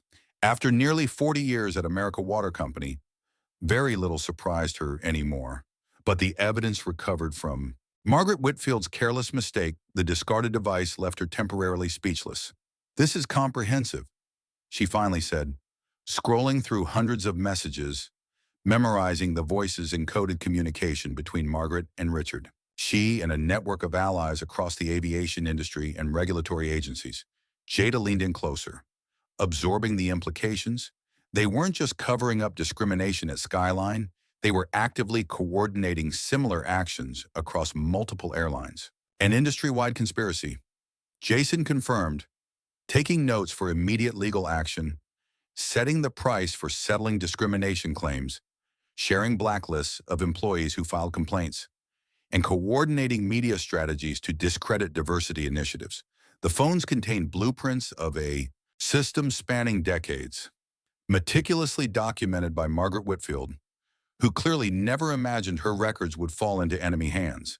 Most damning were voice memos where Richard clearly outlined their strategy to remove Jada from power, including plans for airport detainment and media manipulation afterward. "This fully confirmed your experience," Jason noted, proving it was intentional. It turned the story from a one-off incident into a top-level corrupt system. While they dealt with this game-changing evidence, Richard and Margaret made their boldest move yet, using temporary operational authority granted by the injunction. Richard called an emergency meeting intentionally shortened to limit attendance, technically legal, but designed to minimize participation from smaller investors who might support Jada. The meeting's sole agenda was a vote to approve stable leadership needed for the executive agency's oversight of anyone controlling airline operations. This clause wouldn't affect Jada's ownership stake, but would permanently block her from acting. Management would effectively disable her ability to implement reforms. "It's the corporate version of changing voting laws," Vivian explained. "When they found out about this move, they couldn't directly challenge your ownership. So, they're changing the rules about ownership." What does that mean? The shareholders' meeting was scheduled for 9 a.m. the next day, right when Judge Whitfield would hear arguments on extending the injunction against Jada. This timing wasn't a coincidence. Richard made sure she couldn't be in two places at once. "We need to split up," Jada decided. "Jason, you'll handle the court with most of the legal team. while Margaret gathers evidence from the phone and pushes to lift the injunction immediately. Vivian and I will go to the shareholders meeting. Jason reminded her, "You can't do that. The injunction clearly bans you from attending company functions or contacting employees. If you violate it, Richard wins automatically. He'll hold you in contempt. Then, we wait outside until the last possible moment," Jada countered. "As soon as you get the order lifted, we go in no earlier than a minute." The strategy relied on perfect timing and communication between teams. If the injunction stayed in place, Richard and Margaret would ensure leadership stability was secured first. Jada could legally challenge it. If Jason succeeded but couldn't notify them immediately, the same outcome would happen. As they finished preparing, another unexpected development occurred. Stephanie Walsh, after reviewing the evidence against Richard, made her decision. She would testify honestly about the systemic discrimination at Skyline and her role in targeting Jada throughout the flight. She was scared. She confided to the lawyer in her final statement. Richard had threatened her career, reputation, even her personal safety. But seeing the extent of the conspiracy on Margaret's phone convinced her she was on the wrong side of history. The night before the high-stakes showdown, Jada barely slept. The coming days would decide not only her future, but that of thousands of employees and potentially set standards for the entire industry. Around 3 a.m., she found Vivian just as awake, reviewing documents in the kitchen. "You should rest," Vivian advised, though her own exhaustion was obvious. "I keep thinking about my parents," Jada replied, taking the cup of tea Vivian offered. "My dad applied for promotion 11 times at Skyline. 11 times he was passed over for less qualified white candidates. My mom endured daily microaggressions until she finally gave up. They face this system alone. Tomorrow we have a chance to tear it down completely." Morning came with tense anticipation. The legal team was synchronized and security checked. Media channels ready. Jason left for court with carefully preserved and authenticated evidence from Margaret's phone. Jada and Vivian headed toward the Skyline headquarters, where they would wait nearby until the restraining order was lifted. At the courthouse, the proceedings started off tense. Judge Whitfield showed frustration over the emergency motions Jason filed, seeing them as last-minute delaying tactics. When Jason tried to introduce new evidence from Margaret's phone, the judge initially refused to consider it, saying it was outside the scope of the subpoena. "Your Honor," Jason persisted, his voice steady and calm. "This evidence clearly shows that the restraining order was issued through fraud in court. Harmon's sworn testimony directly conflicts with the recorded statements." After arguing procedure, Judge Whitfield reluctantly admitted the evidence, clearly unhappy. As the recordings played in the courtroom, Richard's face darkened. His own voice was captured in Margaret's detailed record, describing the planned arrest of Jada at the airport intended to control the situation, and outlining a media strategy to undermine her authority based on her race and age. Most of the damning content was a recorded conversation between Richard and Judge Whitfield, where he discussed the case that was officially assigned to him. The clear evidence of judicial misconduct changed the atmosphere immediately. In light of this, Judge Whitfield declared firmly that he would no longer proceed. The matter would be immediately referred to Judge Chen for review. Judge Lucy Chen, known for her strict fairness in procedure, reviewed the evidence and made a ruling within 30 minutes. The restraining orders in effect were dissolved. Immediately, Harmon seemed to have achieved this through misrepresentation and collusion with the previous judge, creating a clear case of court fraud. Jason called Jada right away with the news, but found the secure channel was experiencing interference. Whether it was a technical issue or deliberate jamming wasn't clear yet. His repeated attempts to reach her failed as the clock ticked closer to the shareholder vote. At Skyline's main headquarters, Jada and Vivian waited at a cafe across the street, watching shareholders enter the building. For the crucial meeting, Margaret arrived with her legal team, followed a few minutes later by Richard, both appearing confident despite the damning evidence being made public. "Something's wrong," Jada murmured, checking her phone again. Jason should have called by now. The Meeting was scheduled to start at 9 Airline. At 8:58, no word from the legal team. And they faced a tough choice: respect the restraining order and lose publicly presented incriminating evidence. Something's wrong, Jada murmured, checking her phone. Jason should have called by now. The scheduled meetings were set to start at 9 hours. At 8:58, with no word from the legal team, they faced a tough choice: respect the injunction and lose the company, or violate it and risk legal consequences that could permanently damage Jada's position. We have to move, Vivian decided and gathered documents. I'll go in first. You wait exactly 3 minutes. If I text again, that means I've confirmed the injunction has been lifted, and you can enter legally. Vivian pushed ahead. She crossed the street and entered the building. Her executive certificate still valid even though Richard had tried to isolate Jada's allies. Inside the conference room, she saw the shareholders' meeting had started. Richard had begun the session 5 minutes early, breaking from the usual protocol. Before we vote, your ownership shares remain unchanged. But operational control requires aviation experience that simply can't be gained through technology investment alone. A voice interrupted from the doorway. I believe the largest shareholder has something to say about this. Right. Richard, Ms. Johnson is legally barred from attending this meeting, Richard replied with practiced regret. And the proxy voting deadline passed yesterday. The procedures will continue as scheduled. Outside, Jada's phone was still silent. No messages from Jason.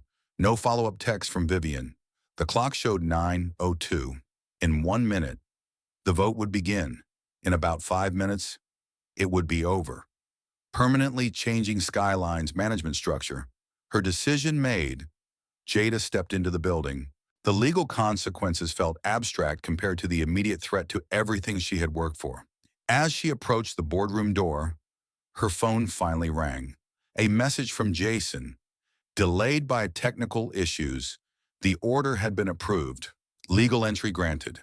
Jada pushed the boardroom door open. Just as Richard called for the vote, the room fell silent instantly.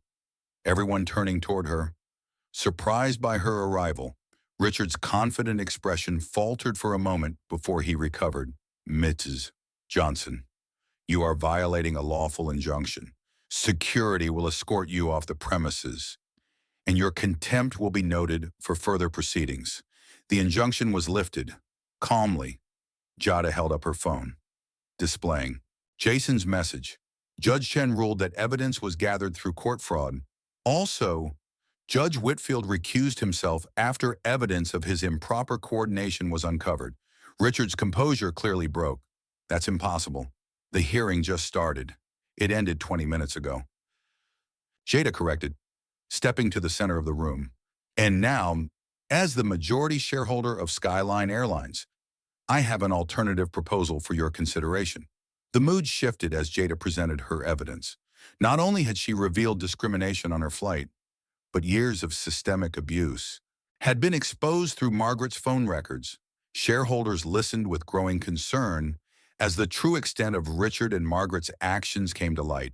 It wasn't just unethical, it potentially involved criminal activity that seriously endangered the company. Stable leadership isn't only based on experience, Jada concluded.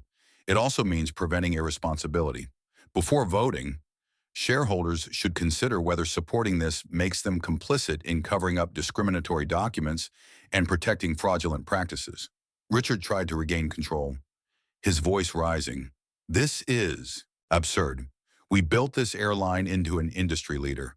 One incident on a flight can't erase decades of success. It wasn't a single incident.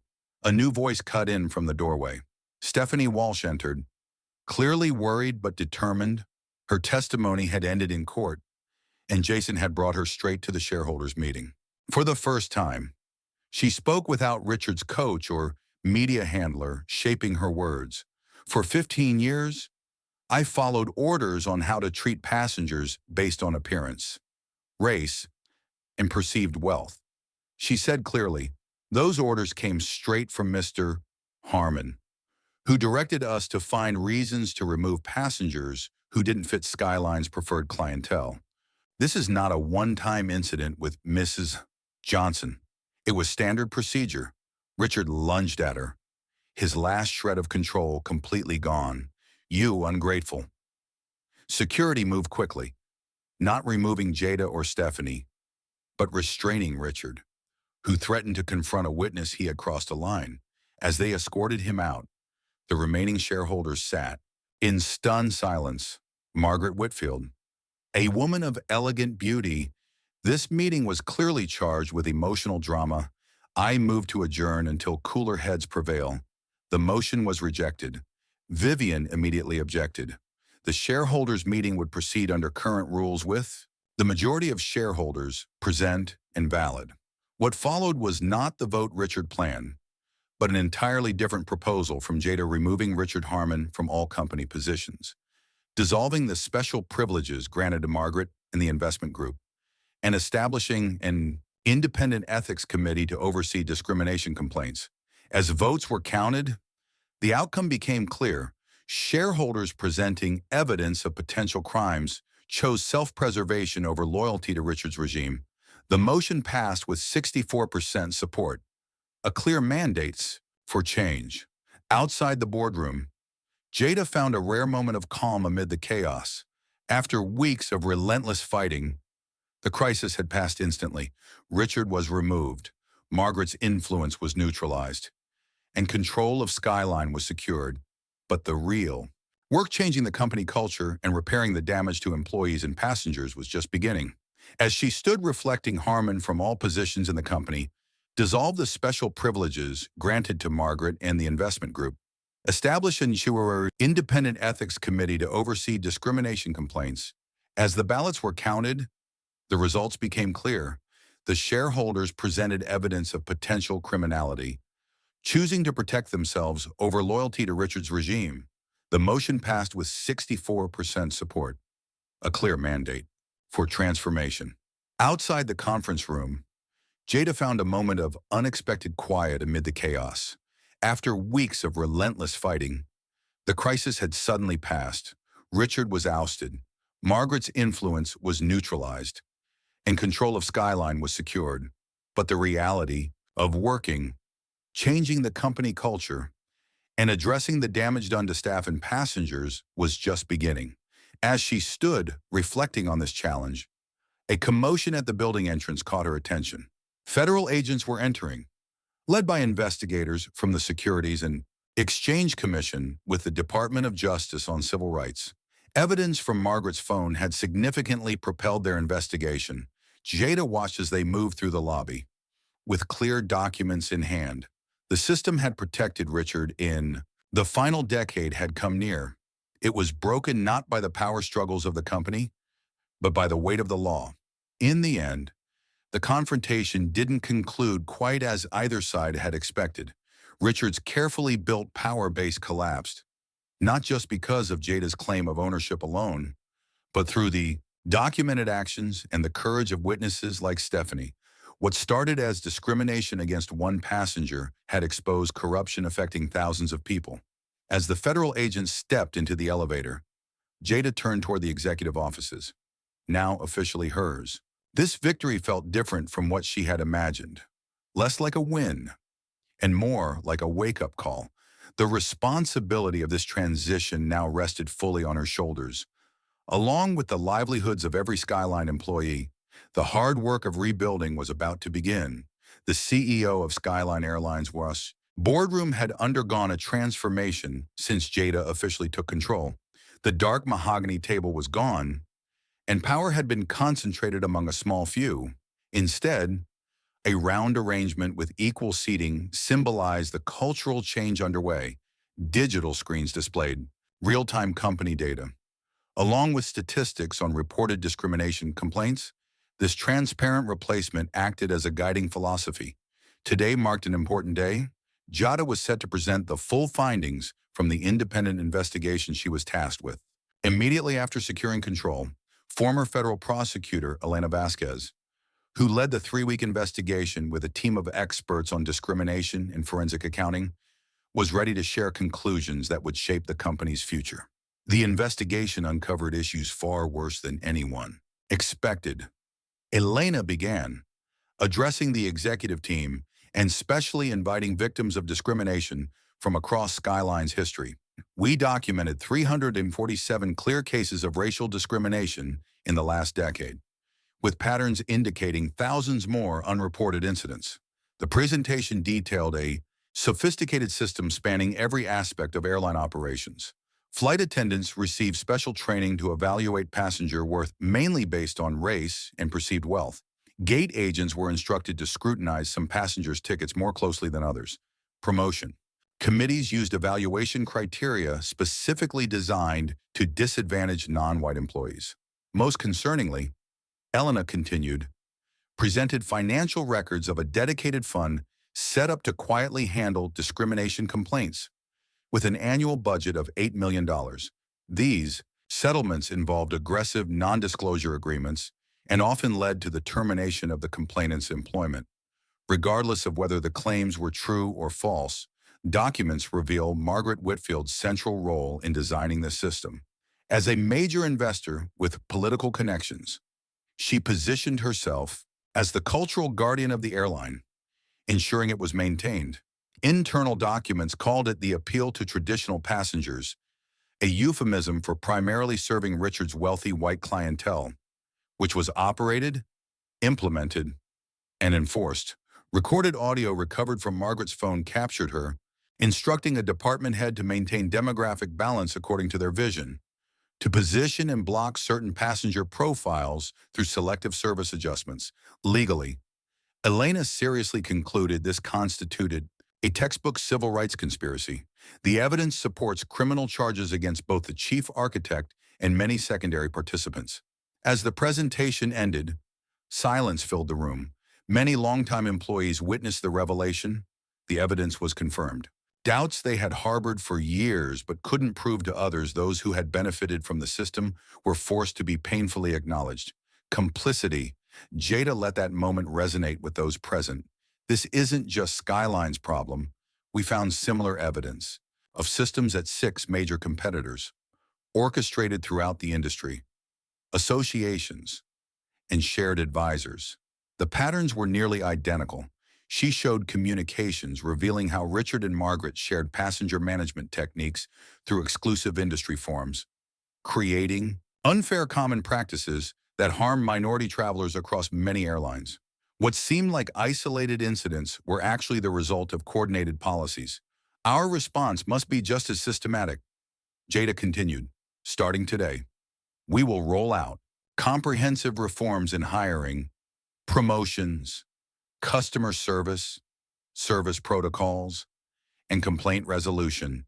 Every policy will be reviewed for disproportionate impact and adjusted accordingly. The ambitious plan includes mandatory unconscious bias training for all staff, anonymous complaint channels with independent investigations, demographic audits of passenger service quality, and promotion criteria focused entirely on performance metrics. Most notably, Jada announced the creation of a public dashboard reporting quarterly discrimination statistics, unprecedented transparency in the industry. As the meeting moved into implementation details, an urgent message arrived for Jada's legal team. Federal prosecutors had officially filed charges against Richard Harmon and Margaret Whitfield for conspiracy against civil rights, involving wire fraud, to address discrimination and securities violations, for misrepresenting company operations to investors. The news spread quickly throughout the building. For many employees who had suffered under the previous regime, the charges represented a long overdue accountability. For those who had quietly enabled the system, it sparked anxiety about potential personal exposure. Amid this tension, in a charged atmosphere, Stephanie Walsh requested a meeting with Jada. Having played a key role in the shareholder testimony, Stephanie had been working in administration. Since then, her future was uncertain. Now she sat across from the young director. Hiding her calm, it was clear she was nervous. I know I don't deserve consideration. Stephanie began hesitantly. I participated in discrimination that hurt countless passengers. There's no reason for me I could to act. Jada agreed. Neither hostility nor special sympathy. You actively discriminated against passengers based on race, including me.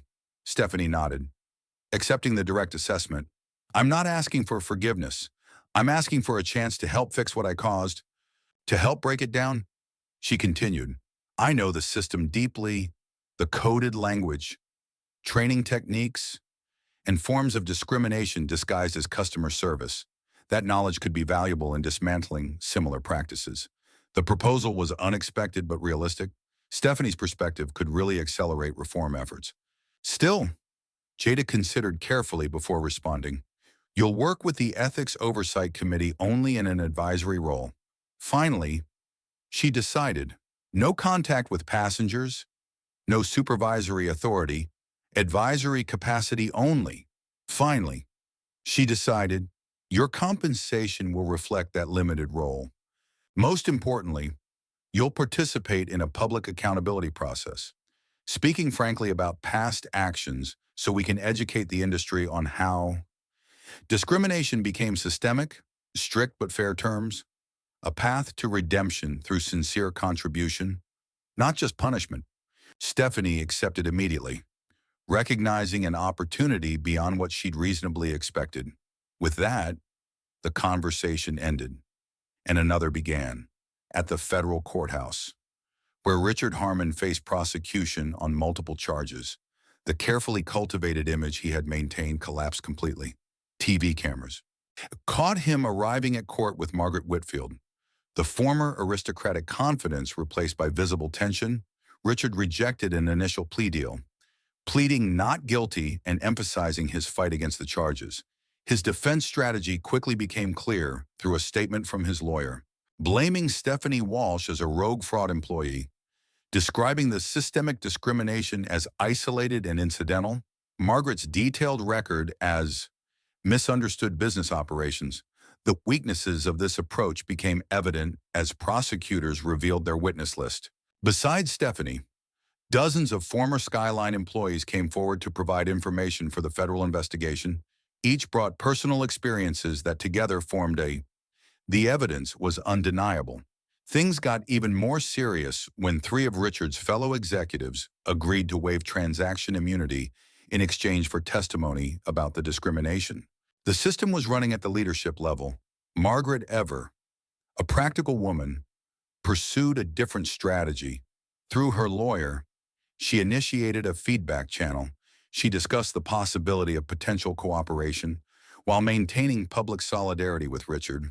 She privately explored options to reduce her potential sentence by providing information about industry-wide practices she had helped establish. This development created new challenges for Jada. Federal prosecutors sought her cooperation in building cases against other airlines, using evidence from Skyline's internal investigation. Meanwhile, Khadija, though committed to industry reform, she hesitated to position her company as a government informant against competitors. Concerned about the business implications, the dilemma came to a head in a strategic meeting with her expanded executive team, now including several veterans alongside talented younger members. Legally, we're under no obligation to voluntarily testify against other airlines, noted Martin Chen, newly appointed general counsel. We can focus entirely on reforming Skyline. But morally, Amara countered, Washington, head of the newly formed Passenger Rights Division, added, if we know systemic discrimination is happening elsewhere and stay silent, aren't we just maintaining the very problems we're fighting internally? The debate continued until Vivin offered a signature elegant solution. Let's create an industry coalition focused on best practices to combat discrimination. We'll share our reforms, data, and methods openly, not as accusations against competitors, but as a new standard for the whole industry. Airlines can join voluntarily or explain to the public why they choose not to. This approach is a subtle and powerful pressure strategy. Jada immediately agreed, recognizing that lasting change would require a shift beyond Skyline alone. As the company's strategies evolved, recent personal struggles became increasingly clear in private moments. Though publicly composed, Jada wrestled with the emotional toll of discrimination, constant threats, and pressure. This was now proven true. But it was little comfort facing the reality that systems designed to exclude people like her were still deeply rooted in American business. Jason Miller, whose legal representation had grown into a genuine friendship, noticed she had overcome her mood during preparations for upcoming congressional testimony. "You've accomplished more in 1 month than most activists do in decades," he remarked. "So why do I feel like you're not celebrating?" Jada considered the question carefully before answering thoughtfully. Because winning a battle isn't the same as winning the war. Richard and Margaret were facing the consequences, but that was just a symptom of a much bigger problem. The same systems that protected them exist in every industry and organization. For every instance of discrimination a leader is exposed for, dozens more remain in power. Change happens through sustained pressure. What happened at Skyline was no longer an isolated incident. It had become part of a national conversation about corporate accountability. That's how the shift began. Conversations were interrupted by breaking news. Richard Harmon had to endure a serious health event during a court hearing. Early reports indicated a stress-induced heart attack, severe but not life-threatening. For a man whose identity was built on showing strength and control, a physical collapse seemed like a clear symbol. His body was showing the pressure his actions had created. Media coverage intensified, focusing on Richard's health rather than the so-called crimes. Jada realized the story often protects powerful figures. Conversations about systemic discrimination risked being replaced by sympathetic portrayals of a successful business person under pressure. To control the narrative, Jada scheduled a press conference not about Richard's condition, but about Skyline's reforms looking forward, facing the media. She laid out specific policy changes that had been made, with early results showing significant improvements in employee satisfaction across all demographic groups and the company's commitment to transparency and accountability. "What happened on my flight wasn't about a flight attendant or a passenger," she emphasized, refocusing attention on the real issues. It reflected systemic policies that harm thousands of travelers and employees. "Our focus remains on transforming those systems regardless of the legal status of individual lawsuits." The disciplined message worked. The news gradually shifted from Richard's personal drama back to the broader implications of change at Skyline. Industry publications began examining similar practices at other airlines, often finding patterns that mirrored what happened at Skyline. Meanwhile, shareholders who initially feared Jada's leadership might hurt the company financially were surprised. After an initial drop in stock price, Skyline's shares stabilized and began to recover as the company's ethical reforms were announced. Positive public exposure attracted goodwill customers. The damage Richard caused never fully materialized.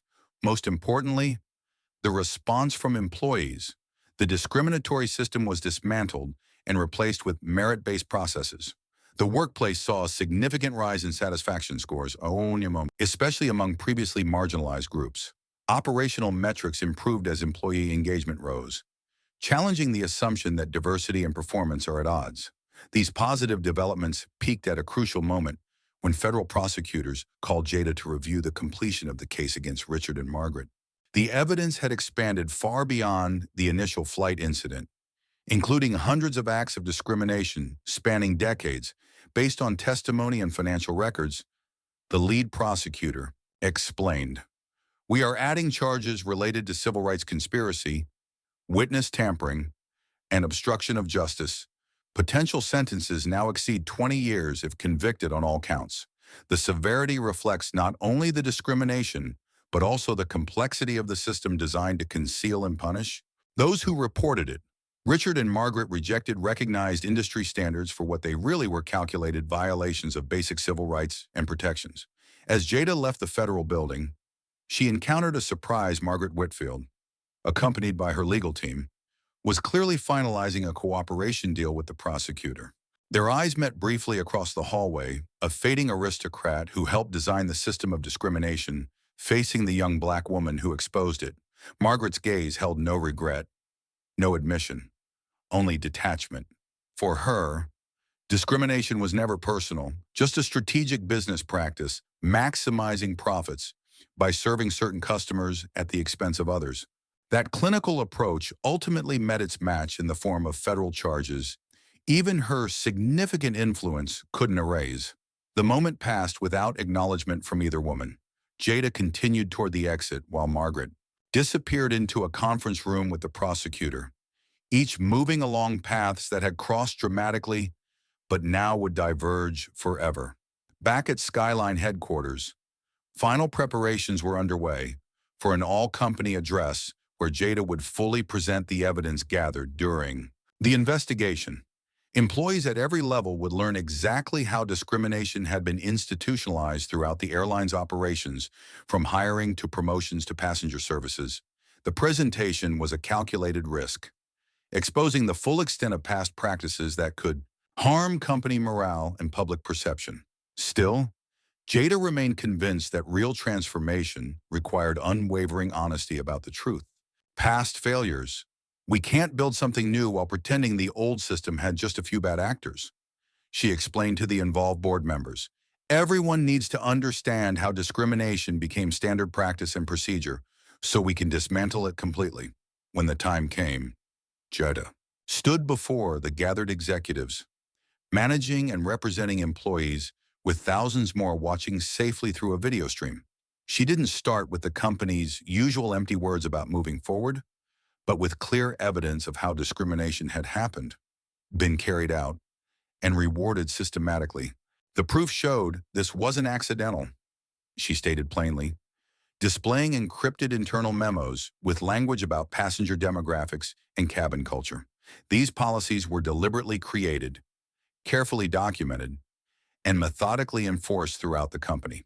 The presentation included recordings of Richard instructing department heads to keep proper passenger records, and Margaret discussing how to identify undesirable customers during boarding.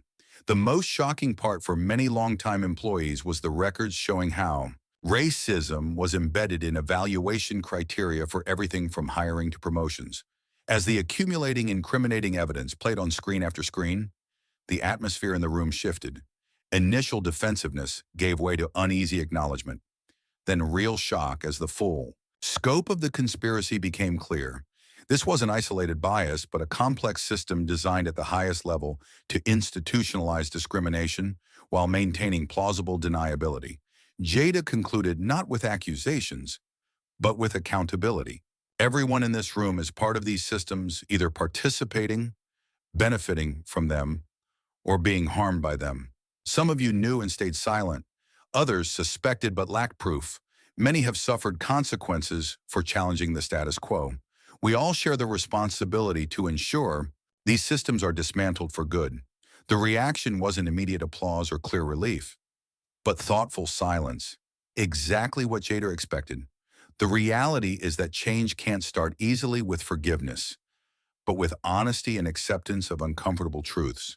As Jada began to answer questions, the first came from Carlos Rivera, a flight attendant who had witnessed her being directly discriminated against. Then, everything we've learned, he asked, clearly and emotionally. How do we rebuild trust with passengers who experience discrimination under these policies? How do we fix that? The question captured the heart of the challenge Skyline faced. It wasn't just about changing future policies, but addressing past harms. Jada's answer would set the tone. The tone set the company's approach to reconciliation and healing. We start by acknowledging the specific harms caused, she responded thoughtfully, not just by a vague company apology, but with direct recognition of how our practices affected real people. Then, we make concrete changes to show a genuine commitment to transformation. Words matter, but actions prove sincerity. The discussion went on for hours, stretching far beyond the scheduled time of employees who gradually found the courage to share their experiences, ask tough questions, and offer insights from many different perspectives. What began as a presentation evolved into a thorough dialogue about race, power, and institutional change, exactly the conversation Skyline had avoided for decades. Meanwhile, across town in a federal courtroom, Richard Harmon faced a critical interrogation after being subpoenaed in the medical case, recovered enough to appear. He sat beside his attorney as the prosecutor laid out the expanded charges against him. including new evidence uncovered through Margaret's cooperation. The courtroom fell silent as the prosecutors played recordings of Richard clearly directing managers to create reasons to remove certain passengers from first-class cabins, using coded language about passenger quality and cabin environment. His own voice explained how to document these removals to appear non-discriminatory while achieving discriminatory outcomes. Most of the damaging evidence showed Richard personally intervened to destroy discrimination complaints filed by Wayne employees, including ordering the end of whistleblowing related to production performance concerns. The systematic nature of these actions elevated them from troubling practices to potential criminal conspiracy. When the judge asked how he pleaded to the expanded charges, Richard's trademark confidence finally shattered completely. After a brief consultation with his lawyers, he uttered a single word that represented the collapse of decades of power and privilege. Guilty. The plea deal, hurriedly negotiated during a court recess, would spare Richard from maximum penalties in exchange for cooperation, identifying discriminatory practices across the industry. His sentencing would be delayed until this cooperation was complete, but significant prison time was inevitable due to the seriousness and scope of the crimes he admitted to. News of Richard's plea spread quickly through Skyline's offices, adding heavy weight to the company's discussions on discrimination. The man who had led the airline for decades admitted to orchestrating systematic civil rights violations, confirming what many employees had experienced before. This couldn't be proven. For Jada, the plea was not a personal excuse, but a call for institutions to be held accountable. Richard's confession helped her shift the experience from a personal grievance to a recognized pattern, confirming not just her own specific incident, but also countless others who face similar treatment without resources or the position to fight back. Later that evening, as the extended company meeting finally ended, Jada found a quiet moment alone in her new office.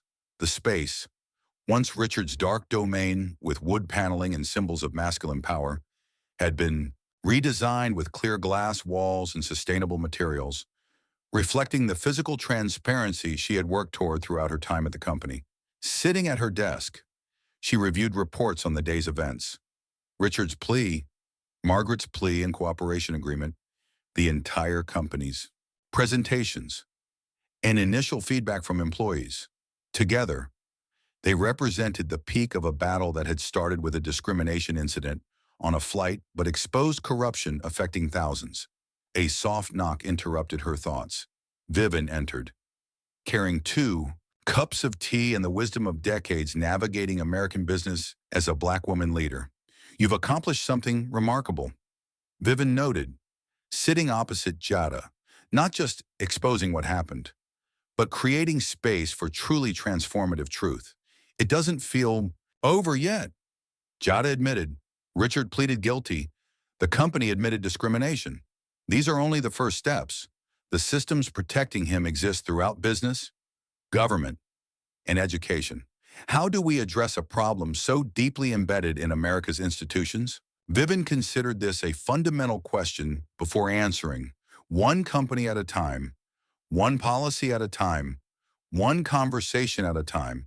Systems of inequality aren't built in a day, and they won't be dismantled all at once, but what you've done at Skyline has set a pattern others can follow. As they discussed next steps, Jada's phone buzzed repeatedly with alerts about the latest news. Federal authorities, based on evidence uncovered at Skyline, had opened official investigations into 3 major airlines for similar discriminatory practices. The system of problems Jada exposed was receiving unprecedented scrutiny across the industry. The conspiracy Richard and Margaret had nurtured for decades, spanning company boardrooms, regulators, and political connections, was completely dismantled.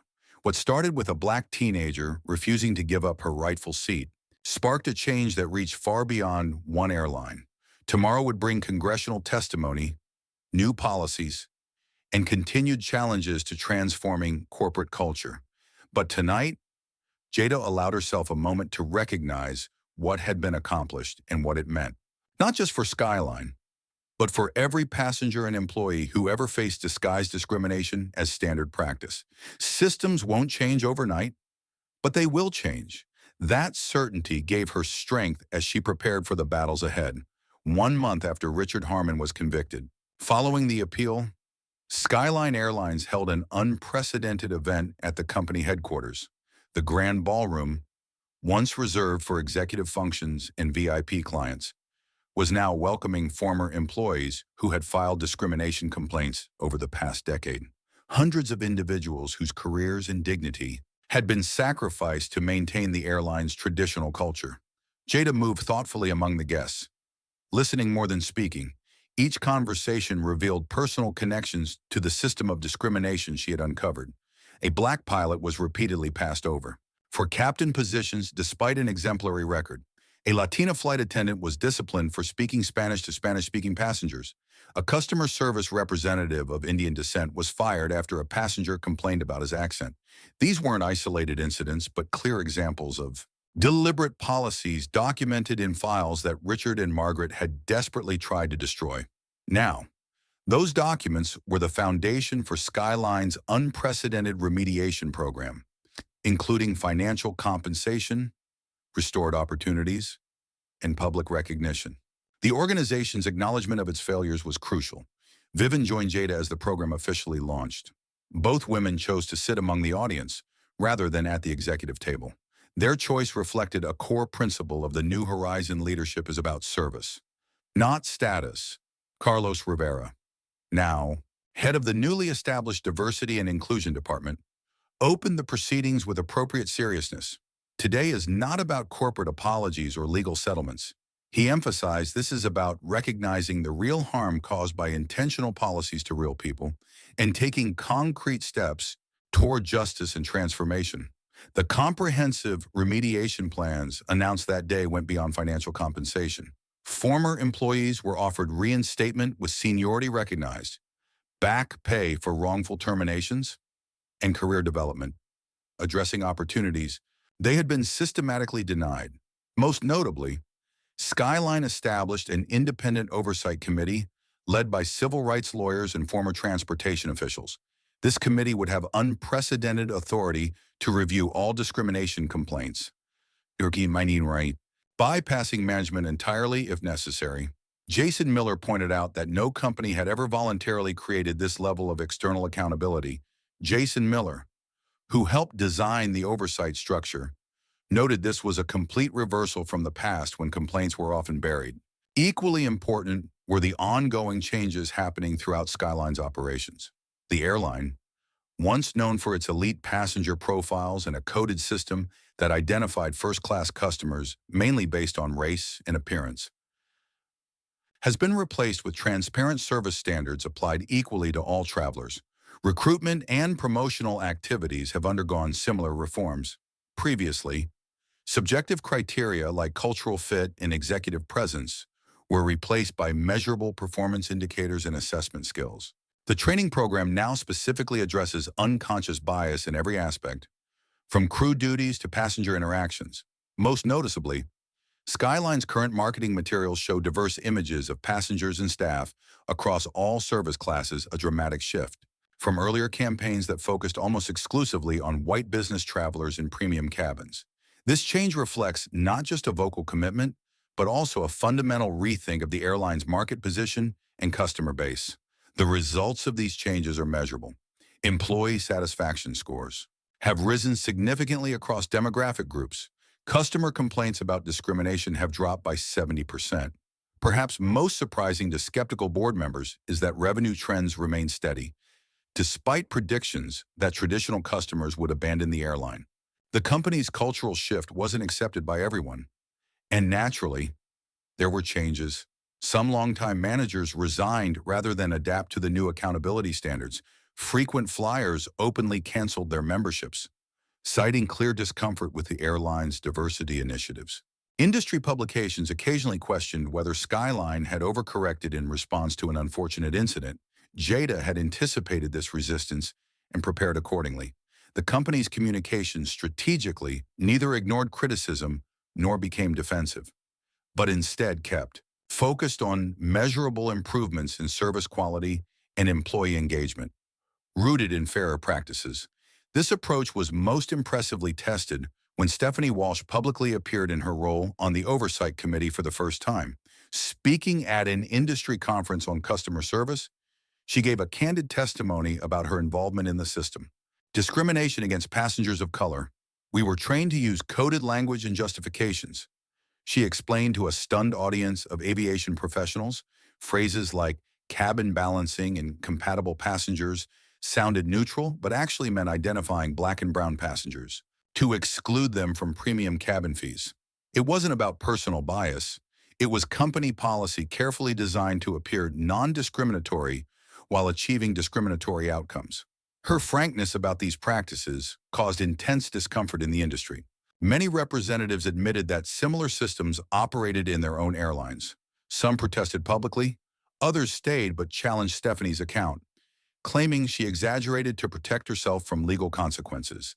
Backlash grew when conference organizers abruptly canceled the rest of the session, citing scheduling conflicts but clearly trying to suppress uncomfortable truths about the industry. The shortened video of her presentation spread quickly, forcing long overdue conversations throughout the aviation sector. Meanwhile, federal investigations into other airlines accelerated based on evidence provided through Richard and Margaret's cooperation agreement. These investigations revealed patterns very similar to those found at Horizon, suggesting this was not a random coincidence of parallel development, but the result of industry practices shared through executive networks and trade associations. For Jada, these developments confirmed her initial concerns that the issue extended far beyond a single flight attendant or airline. Discrimination had become an industrialized, standardized phenomenon, systemized and integrated so thoroughly into routine operations that many involved didn't even recognize it as discrimination, just normal business practice. This perspective informed her testimony before the Congressional Transportation Committee, where she appeared with others. Industry leaders to address systemic discrimination in commercial aviation. Unlike other witnesses who gave vague testimony, promising to review operations and raise awareness, Jada presented concrete evidence and practical reforms. The problem wasn't just isolated incidents or individual bias. She explained to lawmakers, its systematic policies were deliberately designed to appear neutral while producing discriminatory outcomes. Addressing this required not just diversity in training, but structural changes in hiring, promotion, service delivery, and most importantly, accountability. Her testimony stood in stark contrast to industry representatives who continued to downplay the scope of the problem and resist regulation and oversight. The difference was not something committee members or the public could ignore, especially when compared to the standards at Skyline and Highwire, a nationwide trend viewers were following. Jada's straightforward approach contrasted sharply with the company's defensive posture against competitors. Back at Skyline headquarters, the contrast between past and present became especially clear during Richard Harmon's sentencing. From a repurposed conference room used as a viewing space, employees, and it became particularly clear during Richard Harmon's sentencing, from a conference room repurposed as a viewing area, staff watched the live stream as the former executive was sentenced to 12 years in prison for civil rights violations, wire fraud, and obstruction.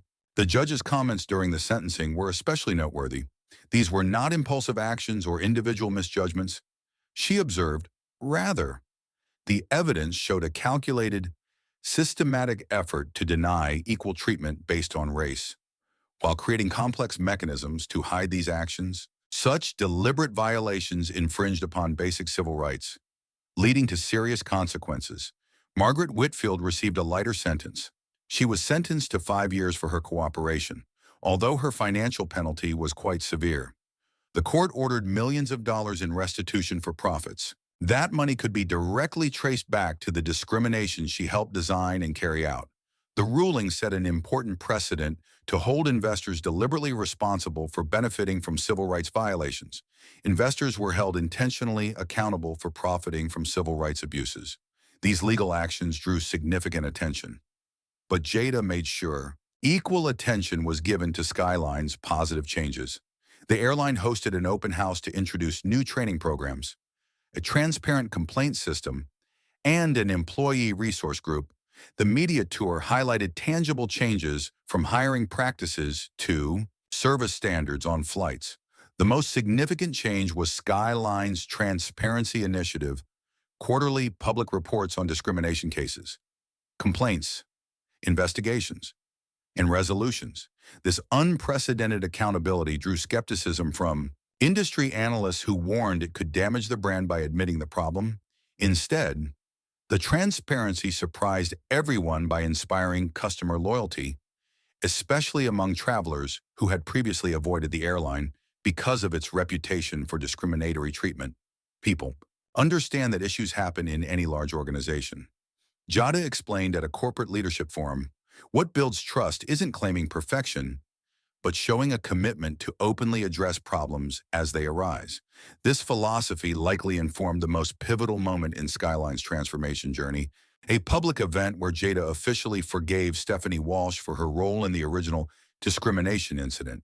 The carefully structured conversation, broadcast live on company channels, addressed responsibility without revenge, accountability without shame. What happened on that flight reflected a larger system beyond any one person, Jada said, sitting across from Stephanie before gathering staff and the media. These systems were designed at the highest levels of the company, carried out through training and encouragement, and reinforced through rewards and punishments. Acknowledging that context doesn't remove personal responsibility, but puts it in the right place within the broader picture. Stephanie's response showed real growth in her understanding. I could say I was just following orders, but that would be an excuse. She spoke frankly, saying, I had a choice. Even within a flawed system, I chose compliance over conscience many times. Not just on that flight, but throughout my career. Taking responsibility means owning those choices and working to fix the damage they've caused.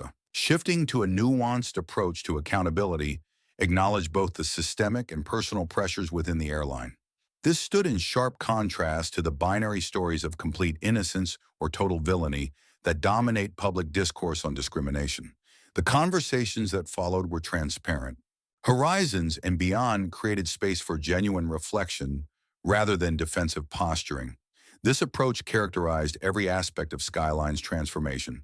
Under Jada's leadership, the airline made substantial changes, not just superficial diversity initiatives or token inclusion messages.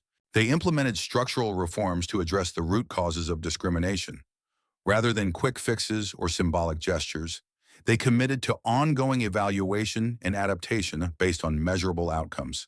6 months after that confrontation sparked the shift, Skyline held an official reopening ceremony for its completely redesigned headquarters. The architecture itself reflected new values, with transparent glass replacing imposing walls to encourage collaboration. Workspaces replaced hierarchical offices. Design features ensured accessibility for employees and visitors with disabilities. The event marked both a celebration of progress and a commitment to ongoing evolution. Staff from every level and department participated equally, reflecting the flat organizational structure that had replaced rigid hierarchies. Community representatives and civil rights groups, once excluded from company functions, now participated as valued partners. Jada addressed the gathered crowd with her characteristic directness. Acknowledging both achievements and challenges ahead, transformation was not a destination, but she emphasized it was an ongoing process. We broke down discriminatory systems and created fair alternatives. But maintaining these changes requires constant vigilance and adaptability. She especially acknowledged the unique circumstances that allowed rapid change at Skyline. Her ownership gave her authority that most victims of discrimination don't have. Most people face discriminatory systems without owning 51% of the company discriminating against them. She humorously noted that Drew understood this laughter, and that our responsibility extends beyond our own operations to advocate for accountability across society. This broader vision began to take shape through the corporate industry alliance Vivint had proposed months earlier. Initially, it was met with skepticism from competitors, but the Fair Aviation Alliance gained momentum as the federal investigation has faced growing unsustainable resistance. 5 major airlines joined, agreeing to share standards for transparent complaint handling, collect demographic data, and allow independent oversight. The alliance set specific metrics to measure equality and customer experience, employee advancement, and corporate governance. Participating airlines published standardized reports that allowed direct comparison of performance on these aspects. These accountability results created strong momentum for continuous improvement across the industry. As the opening ceremony wound down, Jada stood beside Vivan, watching employees, community partners, and media representing free inclusion in a space once reserved for executives only. The contrast with Skyline's previous corporate culture couldn't have been clearer. "Did you ever imagine we'd get here?" Jada asked quietly. "When you first discovered me at that science fair, what did you envision of all this?" Vivan thoughtfully considered the question. "I recognized your technical creativity right away. Your moral courage became clear after that." But she only gestured toward the transformed space and the diverse community living here. "This goes far beyond even my most optimistic expectations." Their conversation was interrupted by the arrival of Carlos Rivera, who now confidently led the diversity and inclusion initiatives he once feared supporting. "The stock report just came in," he announced clearly. "Satisfaction. We've reached a new era. It turns out ethics and profit aren't mutually exclusive after all." The financial validation held special meaning, disproving predictions that Horizon would collapse under Jada's inexperienced leadership. Instead, the airline emerged stronger through transformation, not despite addressing discrimination, but because of it. Improved employee engagement, increased customer loyalty, and reduced legal risks all contributed to above-average industry performance. As the celebration continued around them, Jada reflected on the journey from that first confrontation. On flights up to this point, the discrimination she faced wasn't unique. It had been the experience of countless passengers and employees across airlines throughout history. What made her experience different was the power to demand accountability and drive change. That awareness shaped the initiative she planned to announce the following week: the Skyline Justice Fund, funded by $50 million from company profits, aimed to support victims of discrimination across the transportation industry. The fund would provide legal services, career development, and resources for individuals challenging systemic discrimination without Jada's ownership and wealth advantages. This commitment aimed to extend transformation beyond Skyline, representing the pinnacle of her original vision, not just creating not only a fair company, but also a catalyst for change across the entire industry.